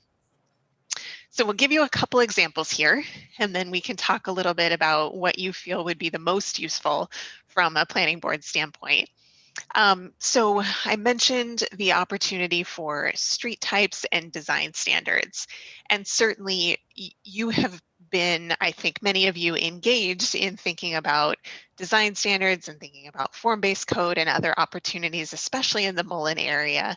But there is an opportunity, we think, through the long-range plan to tee up creating street types and design standards more broadly across the region, and maybe just throughout the city as a way to start. So this example comes from Grand Rapids, Michigan. Their plan is called Vital Streets, and they did a handful of things through Vital Streets. They did establish street types, which are a key connection between what is happening in the transportation system and then what's happening on the land use side. They also established a modal hierarchy for every street in the city. And so they are basically saying, and I'm just going to make up what the colors mean right now, but they're basically saying Plainfield is a priority transit street. We're going to make investments that support transit above all else. Fuller is a priority freight street. We're going to make investments that support freight above all else. So they have gone to that level of detail for every one of the streets, every one of the arterials and collectors. And then also gone to the level of detail of developing design standards for different types of streets. And so this is really the opportunity to connect land use and transportation in ways that help to both direct development, but also help to direct public dollars in terms of what infrastructure looks like and what the standards are that are going to be required. So that is one example. Aaron, what do you think? Should we just run through these next couple before we pause for discussion? Yeah, I think so. Okay, great. So the second, and this is both a program and policy in many ways. This is an example from Eugene, Oregon, and this is their Transportation Demand Management Action Plan. Part of the reason that we like this as a potential highlight and as an opportunity for the Missoula region is because, much like what is happening in Missoula, Eugene had great planning guidance. They had really ambitious mode split goals. They were seeing a tremendous amount of growth, and they had an existing program similar to Missoula in Motion that they were trying to build upon. And so what they did as part of developing this action plan is focus on really bringing a lot of elements that connect land use and transportation together. So the graphics that you're seeing here on this slide are the outcomes that they expect through the work that they have underway. So they have focused on updating their traffic impact analysis and transportation demand management regulations. And that has been done with an eye toward the goals that they've set. So they are requiring developments and employers of a certain size to prepare, to implement, and to monitor transportation demand management plans. They also are rethinking the way that they do traffic impact analysis to move beyond level of service for vehicles and to include review of walking and biking improvements, connections to other networks. So that was something that Aaron talked about earlier. And then also focusing on connections through intersections as part of their review. So that's a big change in terms of really trying to think holistically about how the traffic impact analysis is being done. Eugene is also focusing on how do they make the development process clear and simple. One of the things that they were hearing a lot from developers is that it was unpredictable. Nobody knew what they were going to get. Nobody knew what they were going to be told when they went in to propose a development. And so the two policies help to do that and set really clear criteria and procedures. The other thing that they've been focused on is the ways that the TDM action plan and these new policy documents help to implement projects. So again, private development isn't going to do it all. Private development shouldn't be expected to do it all. But what are the ways that the contributions from development can really be used to enhance the public dollars that are available? Other key pieces are around expanding options. So again, thinking about the ways that a new development provides options for its residents and also helps developers think about ways that they can meet city requirements, but do it creatively. So not skirting the requirements, but just offering a little bit of flexibility.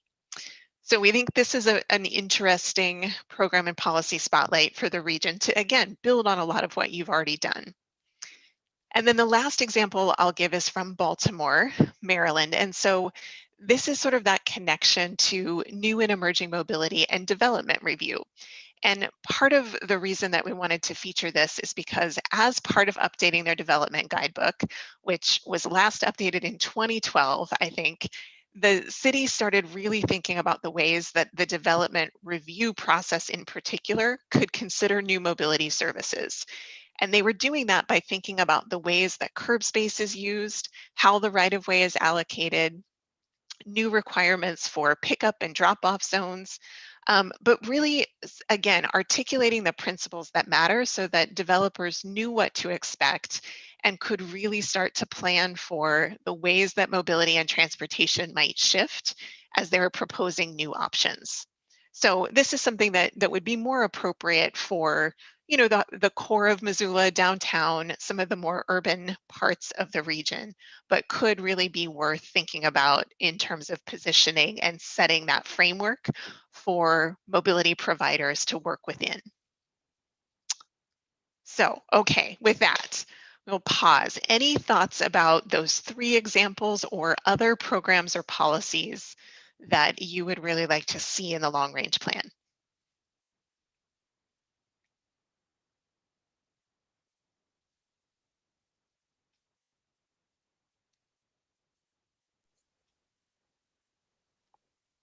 Well, I've had one that I've been thinking about for a while. This might be, and this is probably the place to talk about it. I mean, so I guess first of all, I would ask a question of you guys: is the recommended list of projects expected to help have the community achieve our mode split goals? Or does something else need to happen also in addition to those projects for that to occur? Something else needs to happen. Yeah. Yeah. The projects alone won't get the region toward your mode split goals. They move you in the right direction, but infrastructure alone isn't enough to move the dial on those goals. Okay. And so the plan itself is incorporated, correct me if I get this wrong, but incorporated in the city's growth policy and maybe the county's growth policy. Is it both? Yeah, it's almost the other way around, that typically the growth policies adopt the long range plan as a supporting plan, but the idea is that the long range transportation plan is intended to support those growth policies, that we're making the investments in and recommending the policies that will help us achieve the growth policy. But I think this, Vince, that planning, it tends to be an iterative process, and so things happen in one plan in between. So growth policies will build on or take recommendations and information from transportation plans, and then the next time we do a transportation plan update, there will be more input from the growth policy, and you have climate plans, and all of these things are sort of, plans should be adaptive and evolve over time, and sort of communicate with each other in that way, where you're always building on that work.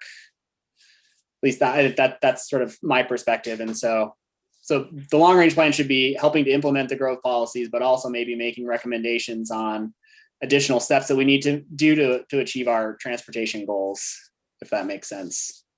Okay, yeah, this is helping clarify for me, because I guess I've been struggling with, since I've been on the planning board, how to use the long range transportation plan, how to reference it when considering rezonings and subdivisions. And at times, if the long range transportation plan has this really ambitious goal to reduce single occupancy vehicle trips, then what do we do? What does that mean if you see a development where it's not connected to the multimodal transportation network? They're proposing a ton of new units, and we fully expect it to produce, to move us very far away from the goals in the long-range transportation plan. I guess, I'll ask a two-part question. So that would be how would we deal with that situation specifically or generally when considering rezonings and subdivisions? Is a project, in accordance with the long-range transportation goals if and only if we expect it to reduce single occupancy vehicle trips? Or is there something else to consider? And the second part is sort of a policy related to this. I mean, does it make sense, or are there other cities that include some kind of assessment from the transportation perspective when considering rezonings and subdivisions? So like an assessment of compliance with the long range transportation plan, or how it helps achieve those goals or doesn't. Those are my questions. Great. I can start with the second one and work our way backward to the first one. So yes, in terms of, each city and region is different in terms of how they incorporate a long-range transportation plan into other planning documents. But something like this example from Eugene is really doing exactly that, Vince. So part of what they used as the basis for updating their traffic impact analysis and TDM regulations was their transportation system plan. It was their Vision Zero plan, and it was their climate plan. And so those three documents became the impetus that they needed to put those policy updates into place. So I do think that the long range plan can be a check that is used during the development process. It is easier if you have moved forward and adopted some type of policy or regulation that formalizes that in a few different ways. Great. And that could include, maybe even policy recommendations for subdivisions, to show how they might, Absolutely.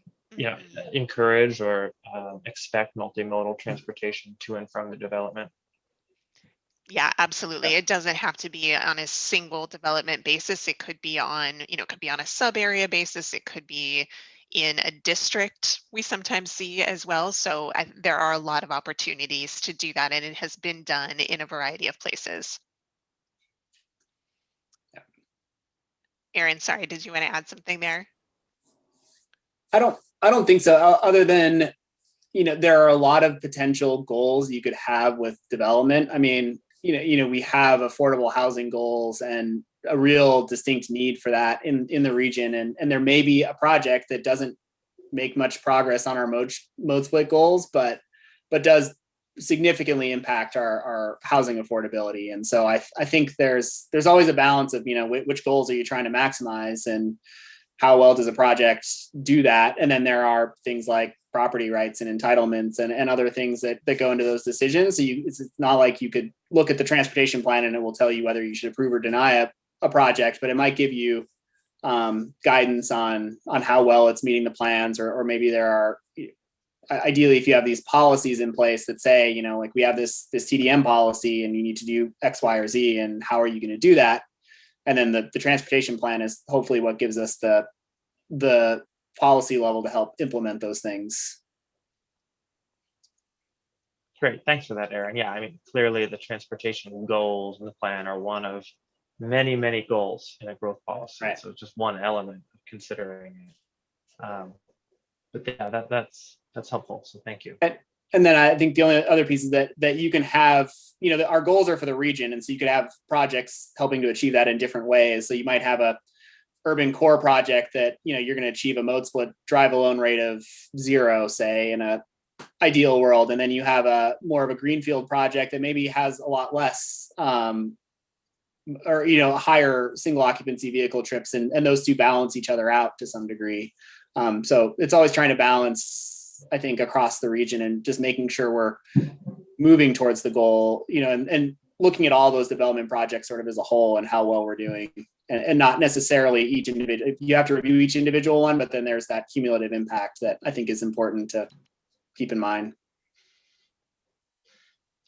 Yeah, absolutely. We talk about that a lot. Challenges of looking at parcel by parcel decisions as opposed to broader decisions. Are there any other questions for Jennifer or Aaron on these 3 policies and programs? Yeah, I had a question related to that, Vince. I am a new planning board member, and so I'm still kind of learning the process of how we review, especially when subdivision proposals come in. I know that they're required often to do a transportation study, and that your office, Aaron, has the opportunity to give comment on those subdivision proposals when they come in. But I'm wondering, do they get any as part of that application asking about their mode split and how they're going to approach those different avenues, and is that something that's present currently in the subdivision application process? That's a good question. I think there are elements of it that are there. We have, for developments of a certain size, there are requirements to do a traffic impact analysis, and that's often what we base our recommendations on. And I think we get varying levels of detail on how mode split or dealing with different modes factors into that analysis. But I don't know that we have a clear enough policy that said, like what is on this slide, in terms of saying, in your traffic impact analysis, you have to achieve some goal. We don't currently have that policy. So I think there are limits in sort of what we can do with that traffic impact analysis, although we have it for some of those developments, and so that's something for us to be thinking about, of what do we want out of that, and how can we use that to get better outcomes and to provide maybe more flexibility for developers, that it shouldn't all just be forcing developers to do certain things, but offering the flex. There are many ways to get to our goals, and providing that flexibility is one way to help that. Thanks. Yeah.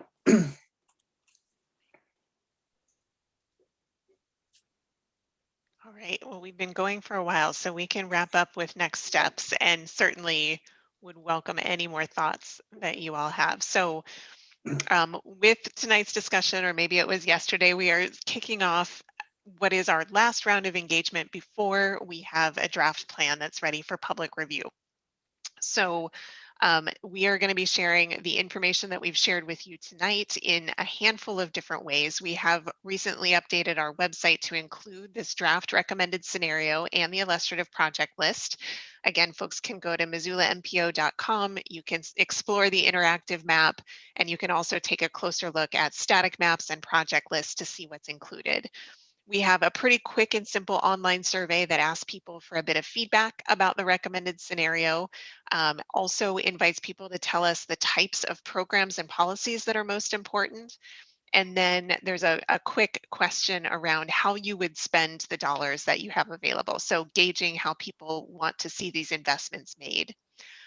We will be engaging over the next really through most of March, and that engagement will culminate with some virtual open houses on March 24th and 25th. We're going to do one in the evening and another at noon.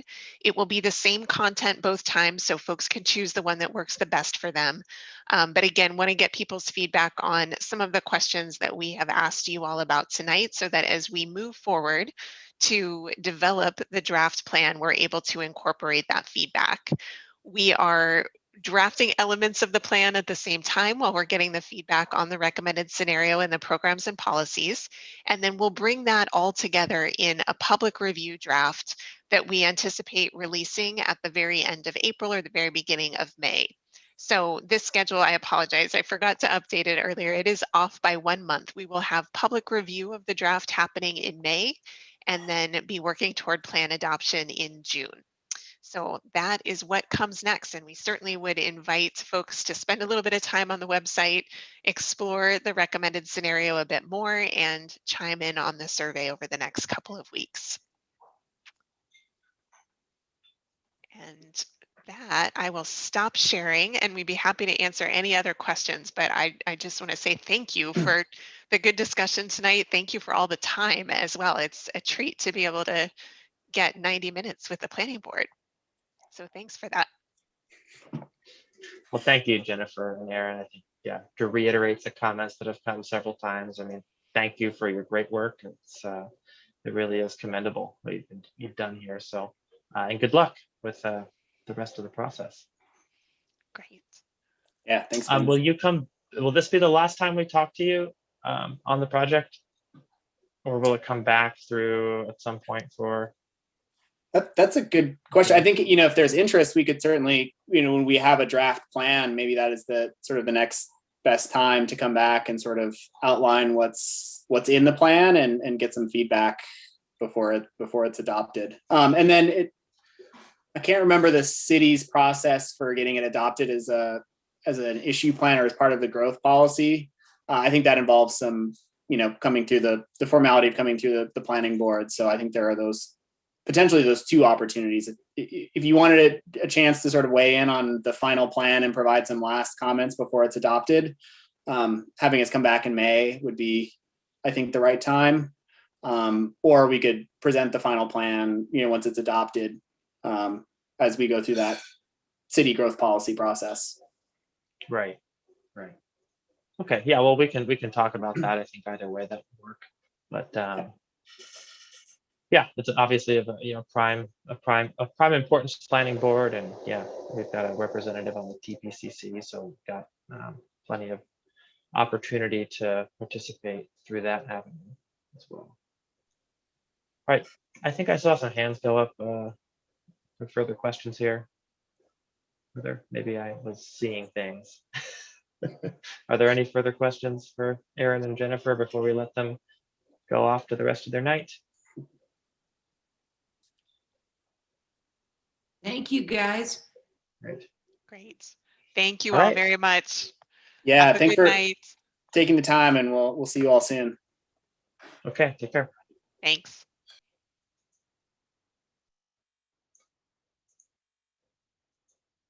Okay. Moving on to the rest of our agenda for tonight. I don't believe we have any committee reports tonight. I think we had one last time. Is that correct, Shane? Was there a TPCC meeting recently? There was. Okay. Well, There was not another TPCC meeting. It was last time.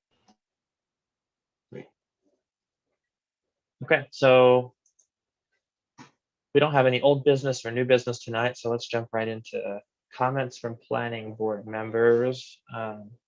Let's make sure to go back to what was suggested during our discussion tonight by Josh about Neva, about Highway 93.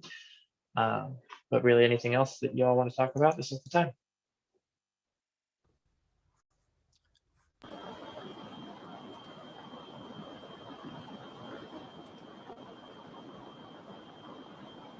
Oh, Tung and then Josh. Yeah, the hand raising. I feel like I'm in school. Anyways, I wanted to just a quick comment on the presentation we just had. I would be really interested into, and I don't know if it's a collaboration in a public forum with them, but obviously transportation's impact on growth policies are clearly a huge issue. And so I'm just curious if we can get proactive about, what opportunities that we might have to advocate for more tighter coupling of the transportation policy with some of the upcoming growth stuff. So I don't know how that happens, but I certainly would be interested in that in some capacity. So I don't know if that's before or after the plan. I don't think it directly impacts the plan that they're working on now, but it certainly could impact future zoning decisions or stuff that we do. So so just a quick comment on that. And then I had a bigger question as it relates to the first item that we had this meeting, which was that letter. I'm, as a relatively new board member as well, what, if any, is our responsibility or obligation to that letter? Like, do we have any purview over that? Can we make, I was a little, it was good information. I just don't know what we're supposed to do with it. Yeah. I don't really know the answer to that question. I think they were suggested proposing a working group and maybe having a representative on it. Neva, you got an idea? Yeah, here? actually, I apologize. I was late joining tonight. I lost track of time and was working. And I would like us to have a discussion about that now, either before or after the discussion regarding Highway 93. But I'd like to make a motion that we send a message to the commissioners supporting the idea of a Grant Creek Restoration Committee as a subcommittee of the implementation committee of the plan, which is what their letter is asking for. And I think we could easily make a motion and, if we wanted to support a recommendation like that, just to send a message to the committee that, to the county, that's what we're, if we want to recommend that. And I think it's I personally think it's a good idea. What do you think? Would the way to do that would be to just sign on to the letter with the other agencies? It said at the end there that all the agencies that were at the bottom of the letter. I don't think so. I think because I don't know. Do we want to dive into this now? I guess we do. Yeah. But there were a couple things in the letter that I wondered about about what the role of the. Here, let me find it. I guess I'm just suggesting that we make a recommendation that the county commissioners seriously consider the request put forward by these stakeholders. And that, but because in the letter, it does envision a state, that the subcommittee would be charged with working with the development community, stormwater program, Parks and Rec, airport authority, et cetera, to ensure best practices, seek additional funding for rehabilitation and mitigation projects, and create a scientifically informed rehabilitation plan for the creek. I don't necessarily know what the scope should be of that committee. So I don't want to just sign on to the letter, but I do think that we should encourage the commissioners to form such a committee so that we make that happen. And because there's all these really important, features in the plan about trying to mitigate runoff and stuff. And so, somebody needs to ride herd on that, to use a Montana expression. So that's my proposal, is we just send a simple message to the commissioners saying that we support the concept of such a committee and that the creek restoration should be a priority. Bailey, you've got your hand up. Do you have something to add here? Yeah, I just wanted to, Neva, I think, yeah, you guys can definitely make a motion to do that. One thing I was reading their letter is they're asking for it to be a subgroup of the implementation committee of the Sutupkin master plan. And so I know Karen was aware of this letter, and her comment was something about the BCC meeting. I don't have an update as far as that, but since they're asking for it to be part of a subgroup of the implementation committee, I don't know where that is in the scope of the Sutupkin master plan, like where that's at in the process, as far as that, if that's something that Andrew is working on with, Tom, is to get that committee formed, or where that is in that. So one thing I would ask, if you don't mind, I'm happy to go back and ask Karen and Andrew where that is in the process, and if this is something that they are aware of as well, and if that would be fleshed out with that implementation committee. So I guess I could bring back more information, maybe either at the next meeting or something like that with that as well. But I do think that you could make a motion, in support of that, and I think that's definitely acceptable as well. Yeah, I think Thanks we for that, can Beth. support the concept without specifying the details, and let the commissioners decide that in consultation with the staff.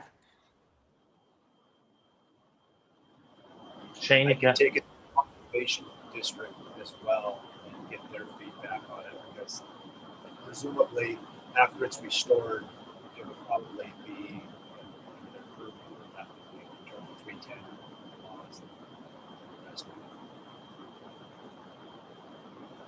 Can you guys hear me? I lost you at the end there, Josh. Josh, you might want to join in again, like sign off and then come back on. It sometimes helps. Sure, I can give that a shot. Great. In the meantime, why don't we go to Shane and then Caroline? I guess my only real concern with the letter is it just tying it to the Sutupkin master plan area then? Like, why wouldn't we view it as an entire drainage as opposed to just as it runs through the Sutupkin plan? I mean, it feels somewhat arbitrary that we're just picking on that little piece. And I'm not so sure that I'm ready to sign on to it without knowing more about it and why that was singled out, I suppose.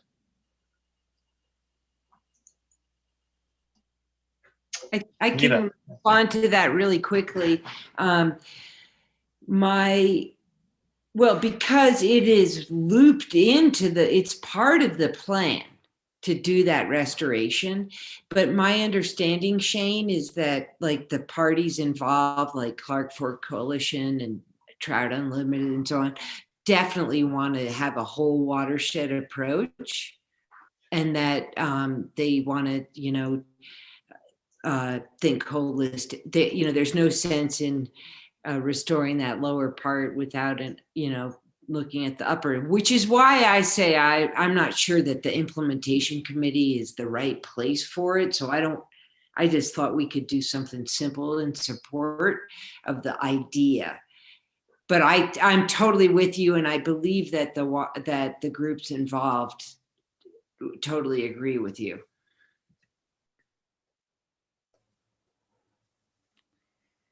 Yeah, Caroline? I'll piggyback on that. And also the Climate Ready Missoula Resiliency Plan is also tracking this and would like to have a larger scope on the restoration and the whole ecosystem approach that Neva mentioned. And I'll just say I would be in support of, in general, motion to support this letter. From what I remember of our latest discussion on the plan, there were some public comments about this in particular. And I think we had quite a bit of discussion on it. And I also believe Andrew said this could be one of the trickiest parts of the plan to implement. So any additional public support or from boards could be very helpful. Great. Well, I think as Bailey said, we could move to do that tonight, to transmit, and I think we could make a general motion. Toon, Yeah. Toon, you raised this. What did you think? This has been super helpful because I wasn't exactly sure what we could or should do. I mean, I share some of Shane's concerns about, like, I wouldn't want to just sign on to somebody, like I think we should get some more information because it's an important topic. So I just didn't know what we could do. So it sounds like we can do something. So let's do something. Okay, I make a motion that we recommend to the Missoula Board of County Commissioners and the city of Missoula, if that's necessary, that they create a committee that will guide and inform and advocate for the restoration of Grant Creek. Period.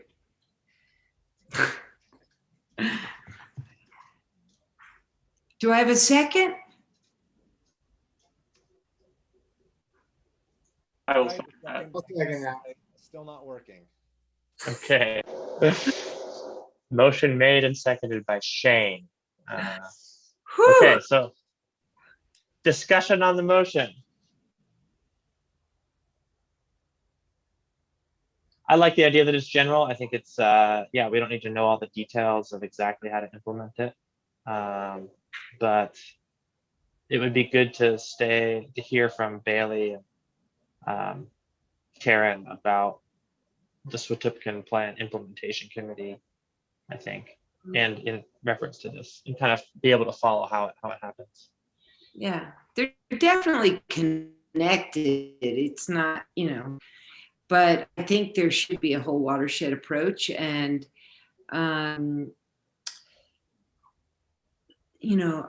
the other part is that Soup to Cane Plan has these great, features built into it to protect water and to reduce runoff and so on. And this group could really help to implement that so that we don't restore Lower Grant Creek and then pollute the heck out of it.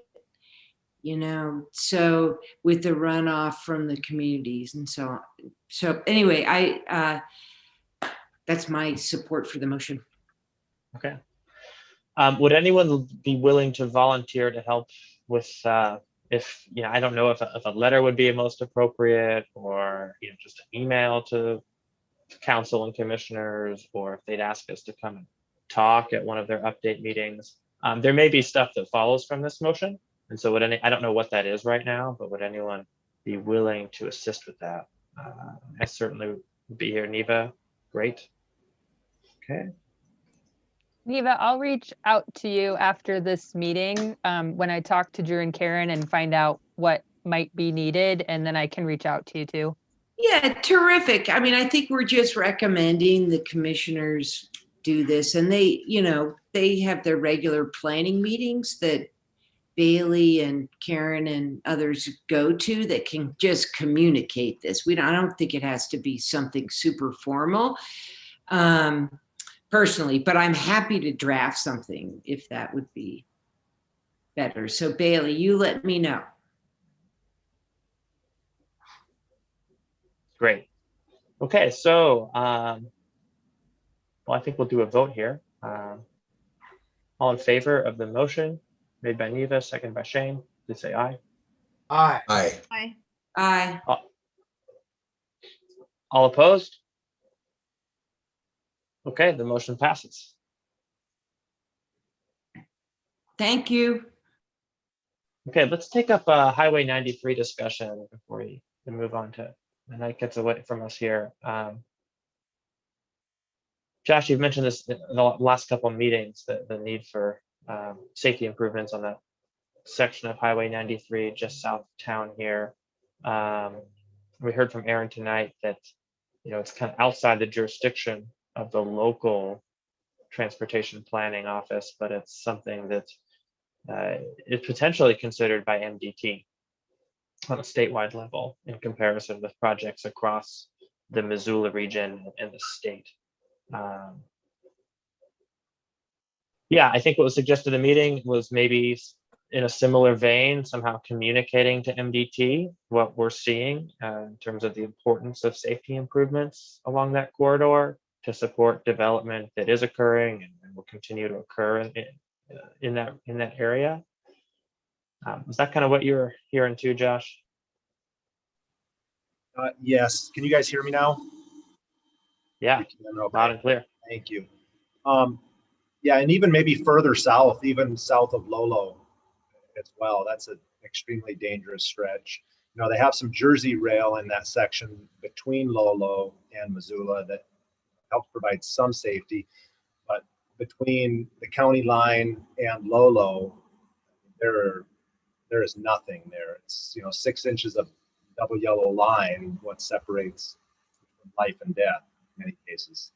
So I would even maybe extend, you know, the corridor, if we can, south to the county line. And I'm not a transportation expert, but just even a light, 1 or 2 lights strategically placed would really slow traffic down.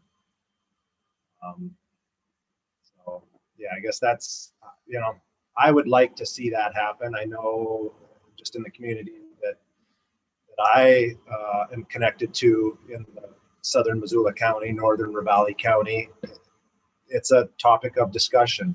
And, you know, we just lost a 10-year-old 2 weeks ago to an accident between Lolo and Missoula. And a week or 2 before that, a woman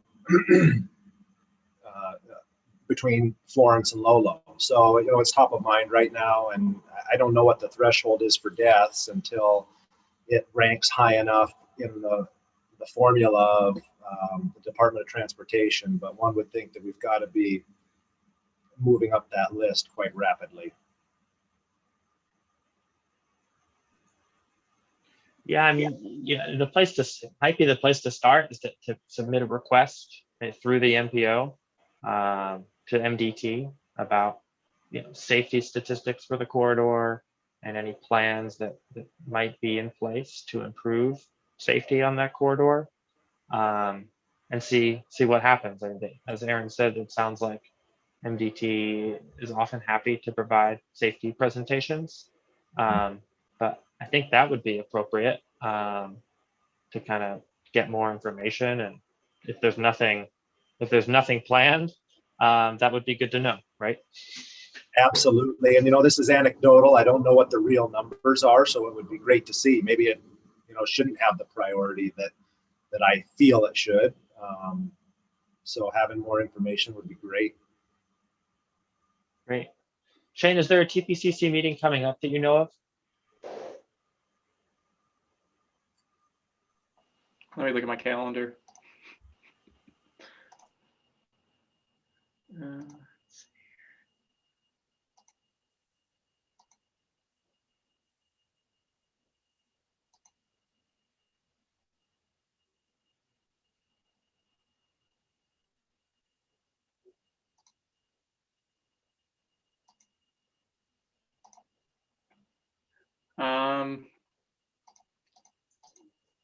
Trying to recall exactly when they are, and I might just get the invites as they happen, to be completely honest with you. Sure, sure.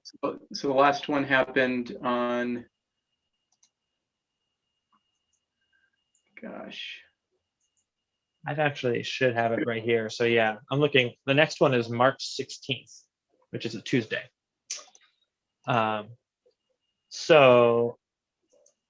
And I'm happy to write to Aaron and copy you all and just ask him if he thinks that the TPCC meeting is the right place to bring this up, or if it's in between meetings, we can put it on the agenda for we can communicate via email and maybe get information to us via that channel. So, but yeah, if it is if Shana, just as a warning, potentially I'm going to suggest the TPCC as the venue to bring this up and sort of get the conversation rolling. And if that's the case, then would you be willing to sort of talk about this? Do you have enough information here to kind of talk about what the request would be? I think so. I think, are we asking for a presentation from MDT to come to the planning board? Is that what we're requesting, to discuss safety on Highway 93 south of Missoula between the Ravalli County line and what, Walmart or something like that? Reserve Street, I suppose. Yeah, that's kind of what I heard. Josh, does that sound right to you? That would be fantastic. Yeah, or even to Blue Mountain, maybe. Yeah. And I get, Neva. well, just real quick. The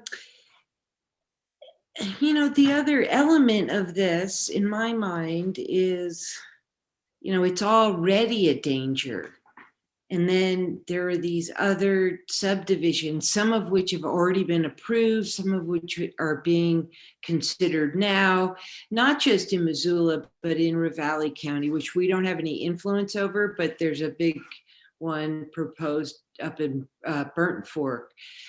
So, I guess having this conversation with them would help, at least, but I'm really concerned because the Alexandra Estates subdivision is, right after the curves before as you go towards Lolo on the right, that big field. And it's going to add so many more homes there. And apparently the one condition on it was they had to do a jug handle kind of turn to get onto 93. And now they can't do that. Well, the whole thing was conditioned on that, and everybody was worried about the safety of people getting onto 93. And one of them spooked by it now with all these recent deaths and the safety concerns. And so maybe we can ask MDT to address some staging here, how do they think ahead on these issues, because it's already a problem today. So anyway, but I would support anything that, with this invitation, but I would also support us writing a letter of concern to the county commissioners and, a short statement, that urges them to take that issue seriously. I personally would be willing to support that as a planning board member, to look at 93 and its safety. It's obviously a huge issue. It's just going to grow.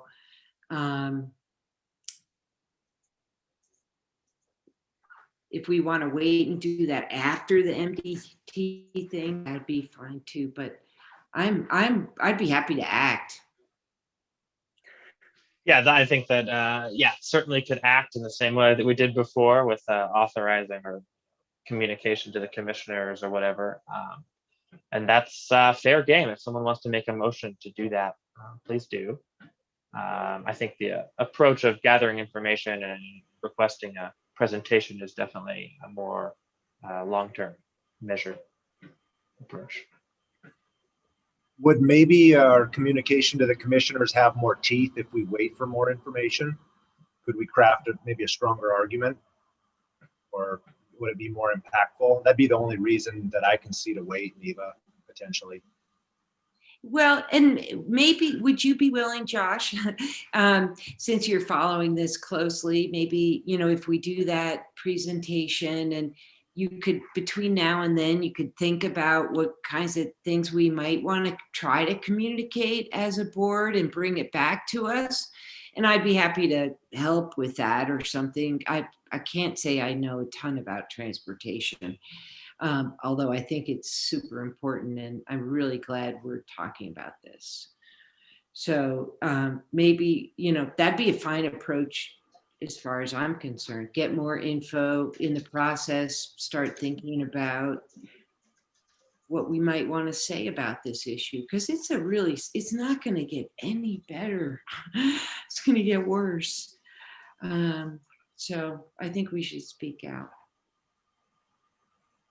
Yeah, I can certainly start to think about that. And just a kind of a related issue, I saw that the county commissioners recently abandoned right-of-way in this area that could have potentially been used as a frontage road to gather traffic to a potential,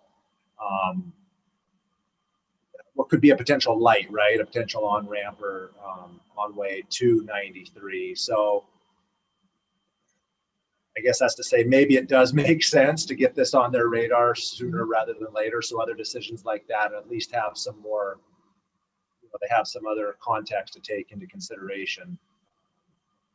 But I'll think about what I would like to see communicated just from a layman's approach of, being a resident down here. So well, maybe you could even just bring something back in the next meeting. We could also pursue the MDT approach, but we don't need, it doesn't take expertise to know that 10-year-olds shouldn't die like making a left, So we need, whatever. Yeah. Obviously, accidents happen. It's never going to be foolproof, of course, right? There's always risk, but we have to really try to do something about it, because it's just going to grow. So if you brought something back next time, I'd be certainly willing to help move that.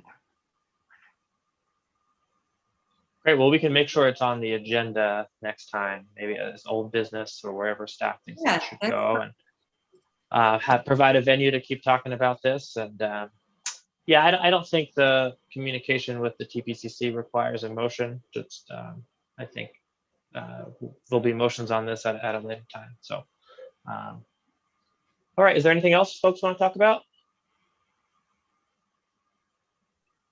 I had one other thing. I don't want to keep us here later than we need to. Has anybody read Senate Bill 211 and the implications on, our decisions as a planning board? I've read it several times, and I'd like somebody else to provide their perspective on what they think it means. My understanding is that it has an implication with regard to what the criteria we look at for subdivision review as it relates to adjacent agricultural operations. So can anybody explain exactly what it means? Neva, I can. I'm sorry to talk so much. In fact, that was the one other kind of item I wanted to bring up was, there's a whole slew of really bad land use, in my opinion, bad land use bills at the state legislature. And, it becomes really hard for me to build trust with the development and realty community when, here in Missoula, when they're up there pushing these bad bills. But thankfully, like 5 really bad bills died this week. And the commissioner, Bailey's online, she's nodding her head. The commissioners have been following this closely and weighing in. Senate Bill 211 is still alive. It's been transmitted from the Senate to the House. What it does is currently under the subdivision law, we have to consider numerous, I think it's 7 different criteria. And one of those criteria is reviewing the impacts to agriculture. Senate Bill 211 strikes that and replaces it with considers the impacts to adjacent agricultural operations. Okay, so it's not agriculture writ large. But the thing, and this bill has come before the legislature numerous times over the years, and it's always vetoed or killed. It is on its way to the House. It's in the House now. But the thing that this year's version does that the previous ones don't do is it says, I could probably pull it up, but it says, basically says we can't even consider agricultural soils. It says they added an amendment excluding any consideration of agricultural soils. And so it's not just that, basically you only have to consider the adjacent operation,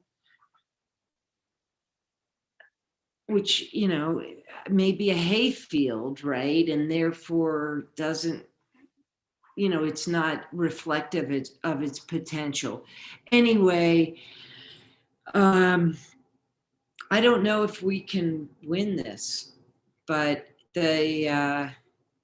we being those of us who care about this provision in the law, I apologize because frankly, I'm really upset with like the Montana Organization of Realtors, Missoula Organization of Realtors. They're not even here tonight, representing, and yet they're in Helena backing these bills. Sorry, that's a little soapbox thing, but that's how I understand the bill. It's pretty clear. There's gutting the subdivision review. And the subdivision law was passed in the 1970s because of a legislator who was concerned about the loss of agricultural land around Bozeman in Gallatin Valley. And, and all we've done all of these years is say incremental loss, another subdivision, incremental loss. And the state government wants to take away any right we have to protect our agricultural resources and integrate them into the fabric of our community, like in town, like what can, anyway, I'm sorry. But that's it. It's a really, it's not a good bill. Some really bad bills died this week, so I'm holding on to that. One of the bills would have limited how the minimum lot size on zoning. It would have said we couldn't have a minimum lot size larger than 1.5 acres. That means you can't zone for agriculture, in a viable agricultural operation. Not that, you can do it in a smaller sense like Sean does, but really that's, we could have much larger. Anyway, I stop. That's my opinion on that bill. I'll just tag on to Neva's right there. I don't know enough about this one, the SB 211. I know Andrew in our office is the one really coordinating positions or working with the legislative group with Missoula County. So Missoula County, we have like lobbyists. And so there's a number, as Neva pointed out, there was like 5 really bad ones on Friday. And our office has been tracking them as well as creating positions from the planning side of what our role or what we feel our position should be from the county, taking that to the different legislative groups. I don't know enough about this one. I can definitely reach out as far as seeing what the county's position was. I see some of them that go through, but I don't see all of them. So I know that there's been a lot that have been tracking on them. So I can definitely reach out and give you, and I know some of our concern with, because a lot of those were tabled on Friday, but a lot of our concern is that they'll somehow get merged in with other bills that have been passed. So we're still monitoring a lot of these ones to find out if they're going to somehow get traction into another bill that's already been passed as an amendment. So yeah, but there's a number of kind of wacky ones going on this year. So well, thank you, Neva and Bailey. I learned a lot right there from you two. I don't know if it would make sense. Neva, yeah, please. Well, just one last thing. They unfortunately today or yesterday, the Senate killed Senate Bill 180, which was a good bill, which was a soil health bill, would create a task force of mostly producers and experts and so on to think about how Montana farmers could improve their soil health. And sadly, that didn't pass, although it got a lot of Republican votes. It went down like 23 to 27. Yeah. In the Senate, but there is a good bill out there, but it's dead now too. So sorry, Vince, I'm sorry, but I just thought people might like to know about it. There are some cool bills. No, I very much would like to know about that. And yeah, I was just gonna say, I don't know if it makes sense somehow. Bailey, maybe you could talk with Karen or think about it yourself. If it would be appropriate to give some kind of update to the planning board on activity at the legislative level. I mean, I don't know we have much of a role in advocating for positions, but it certainly affects what we do. And maybe it's most appropriate to occur after the session is done. But I think if there was some way to, within our busy schedule and yours to include just at least a short update on what the county's positions are or doing in relation to bills, I think we'd all appreciate it. So yeah, I can figure out the best way, because I know the hard part has been this legislative session is there's so many and they're just getting thrown at us that it's been really hard to keep track. And I think it was new to me this year that how many organizations are out there that I know of, and I even in my personal life are a part of, that have lobbyists that are involved in these discussions, that even as a member of an organization, you don't really realize that. So that was something that was new to me, as far as just how there's a lot more opportunities for comment personally, even if it's not through planning, the planning board, just knowing, hey, you might already be part of an organization that has a lobbyist that's involved in these bills and you just don't know about it. So, but yeah, I can come up with a list, either a list of ones I know that we're watching or currently active, because there are some that are really attacking the subdivision and plating act bills and zoning and things like that too. So I'll add that to my list. Thank you, Bailey. Okay, anything else for tonight? Shane. I guess maybe just to circle back to the discussion that we were having tonight, I wondered if there's anything that we need to do or want to do It seems to me that when we have these long range transportation plans, I thought it was a really good discussion here today, but it does lead me to believe that there are so many different entities that kind of overlap, but are very separate and segregated in their own, departments and I wondered, how does that all really get brought together? How can we merge, like a comprehensive land use plan? I think this was Tung's, point earlier, like how can we really make sure that we're making smart, informed decisions about transportation and land use and making sure that the policies that we're putting together about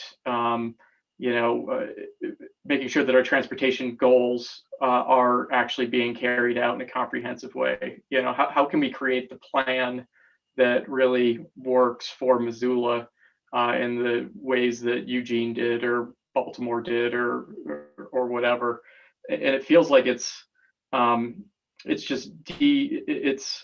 compartmentalized right now with maybe the city, or it's not even really the city. There's like no overriding organization that's kind of overseeing it in some ways.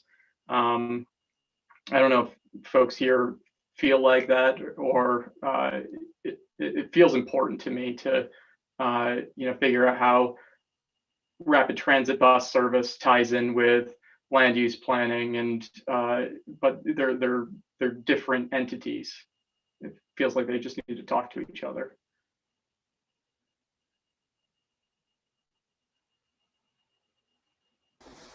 Yeah, no, I'm glad you revisited the issue, Shane. I feel the same way, obviously, and this was more like what can we do? So,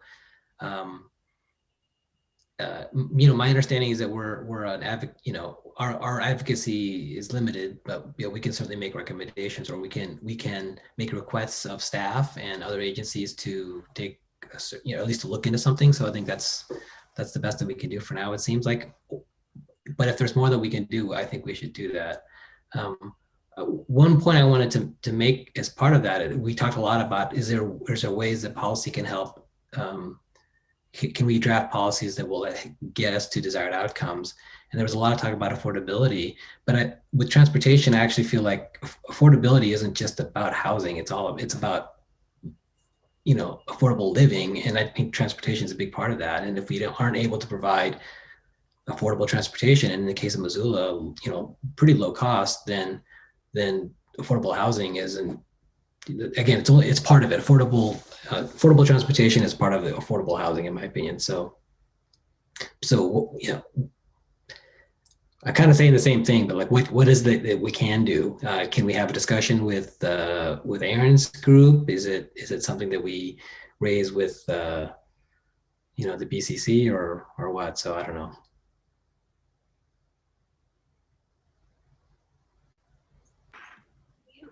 Well, one of the things we are doing is talking more about some of these larger questions, like during this time just tonight. So, we have certain charges about making decisions about subdivisions and zoning and so on. But, that doesn't mean we can't express our opinion or ask for input like we did. Aaron Pehan is going to be coming. So, I kind of am encouraged that we're having some of these conversations that are a little bit more proactive, and so I appreciate that.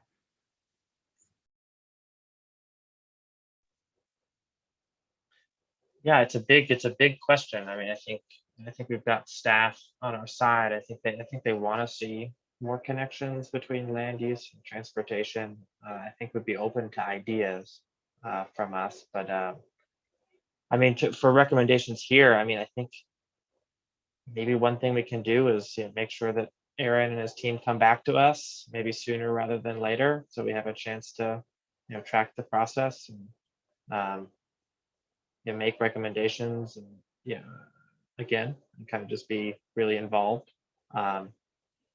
I mean, we will be seeing updates of the growth policy in the next, year or two. I think it's in the works at the city level. That the more knowledge that we have going into that process about what the implications are of different policy goals, and how the long-range transportation plan fits into it, I think we'll be better prepared to shape that at that point too.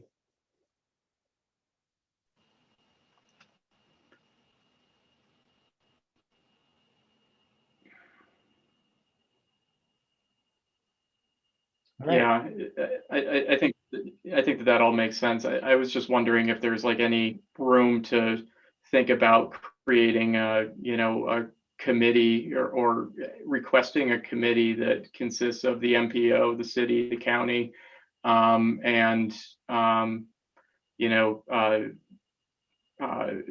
and development services or something like that that addresses the ideas of transportation affordability, development and planning and everything like that. Because it feels like we're all communicating with the city or county, and then they're working with all these organizations, but nobody's really talking together. But I don't think right now is the time to discuss that. Just to clarify, we're saying like issues such as transportation and affordability, like wide issues that sort of cut across the different agencies and things like that. Yeah. Yes. Great. Yeah, totally worth considering. I'd like to talk more about that in the future as well. So, all right. Any other comments for tonight? All right, seeing none, we'll adjourn the meeting. Thanks, everyone.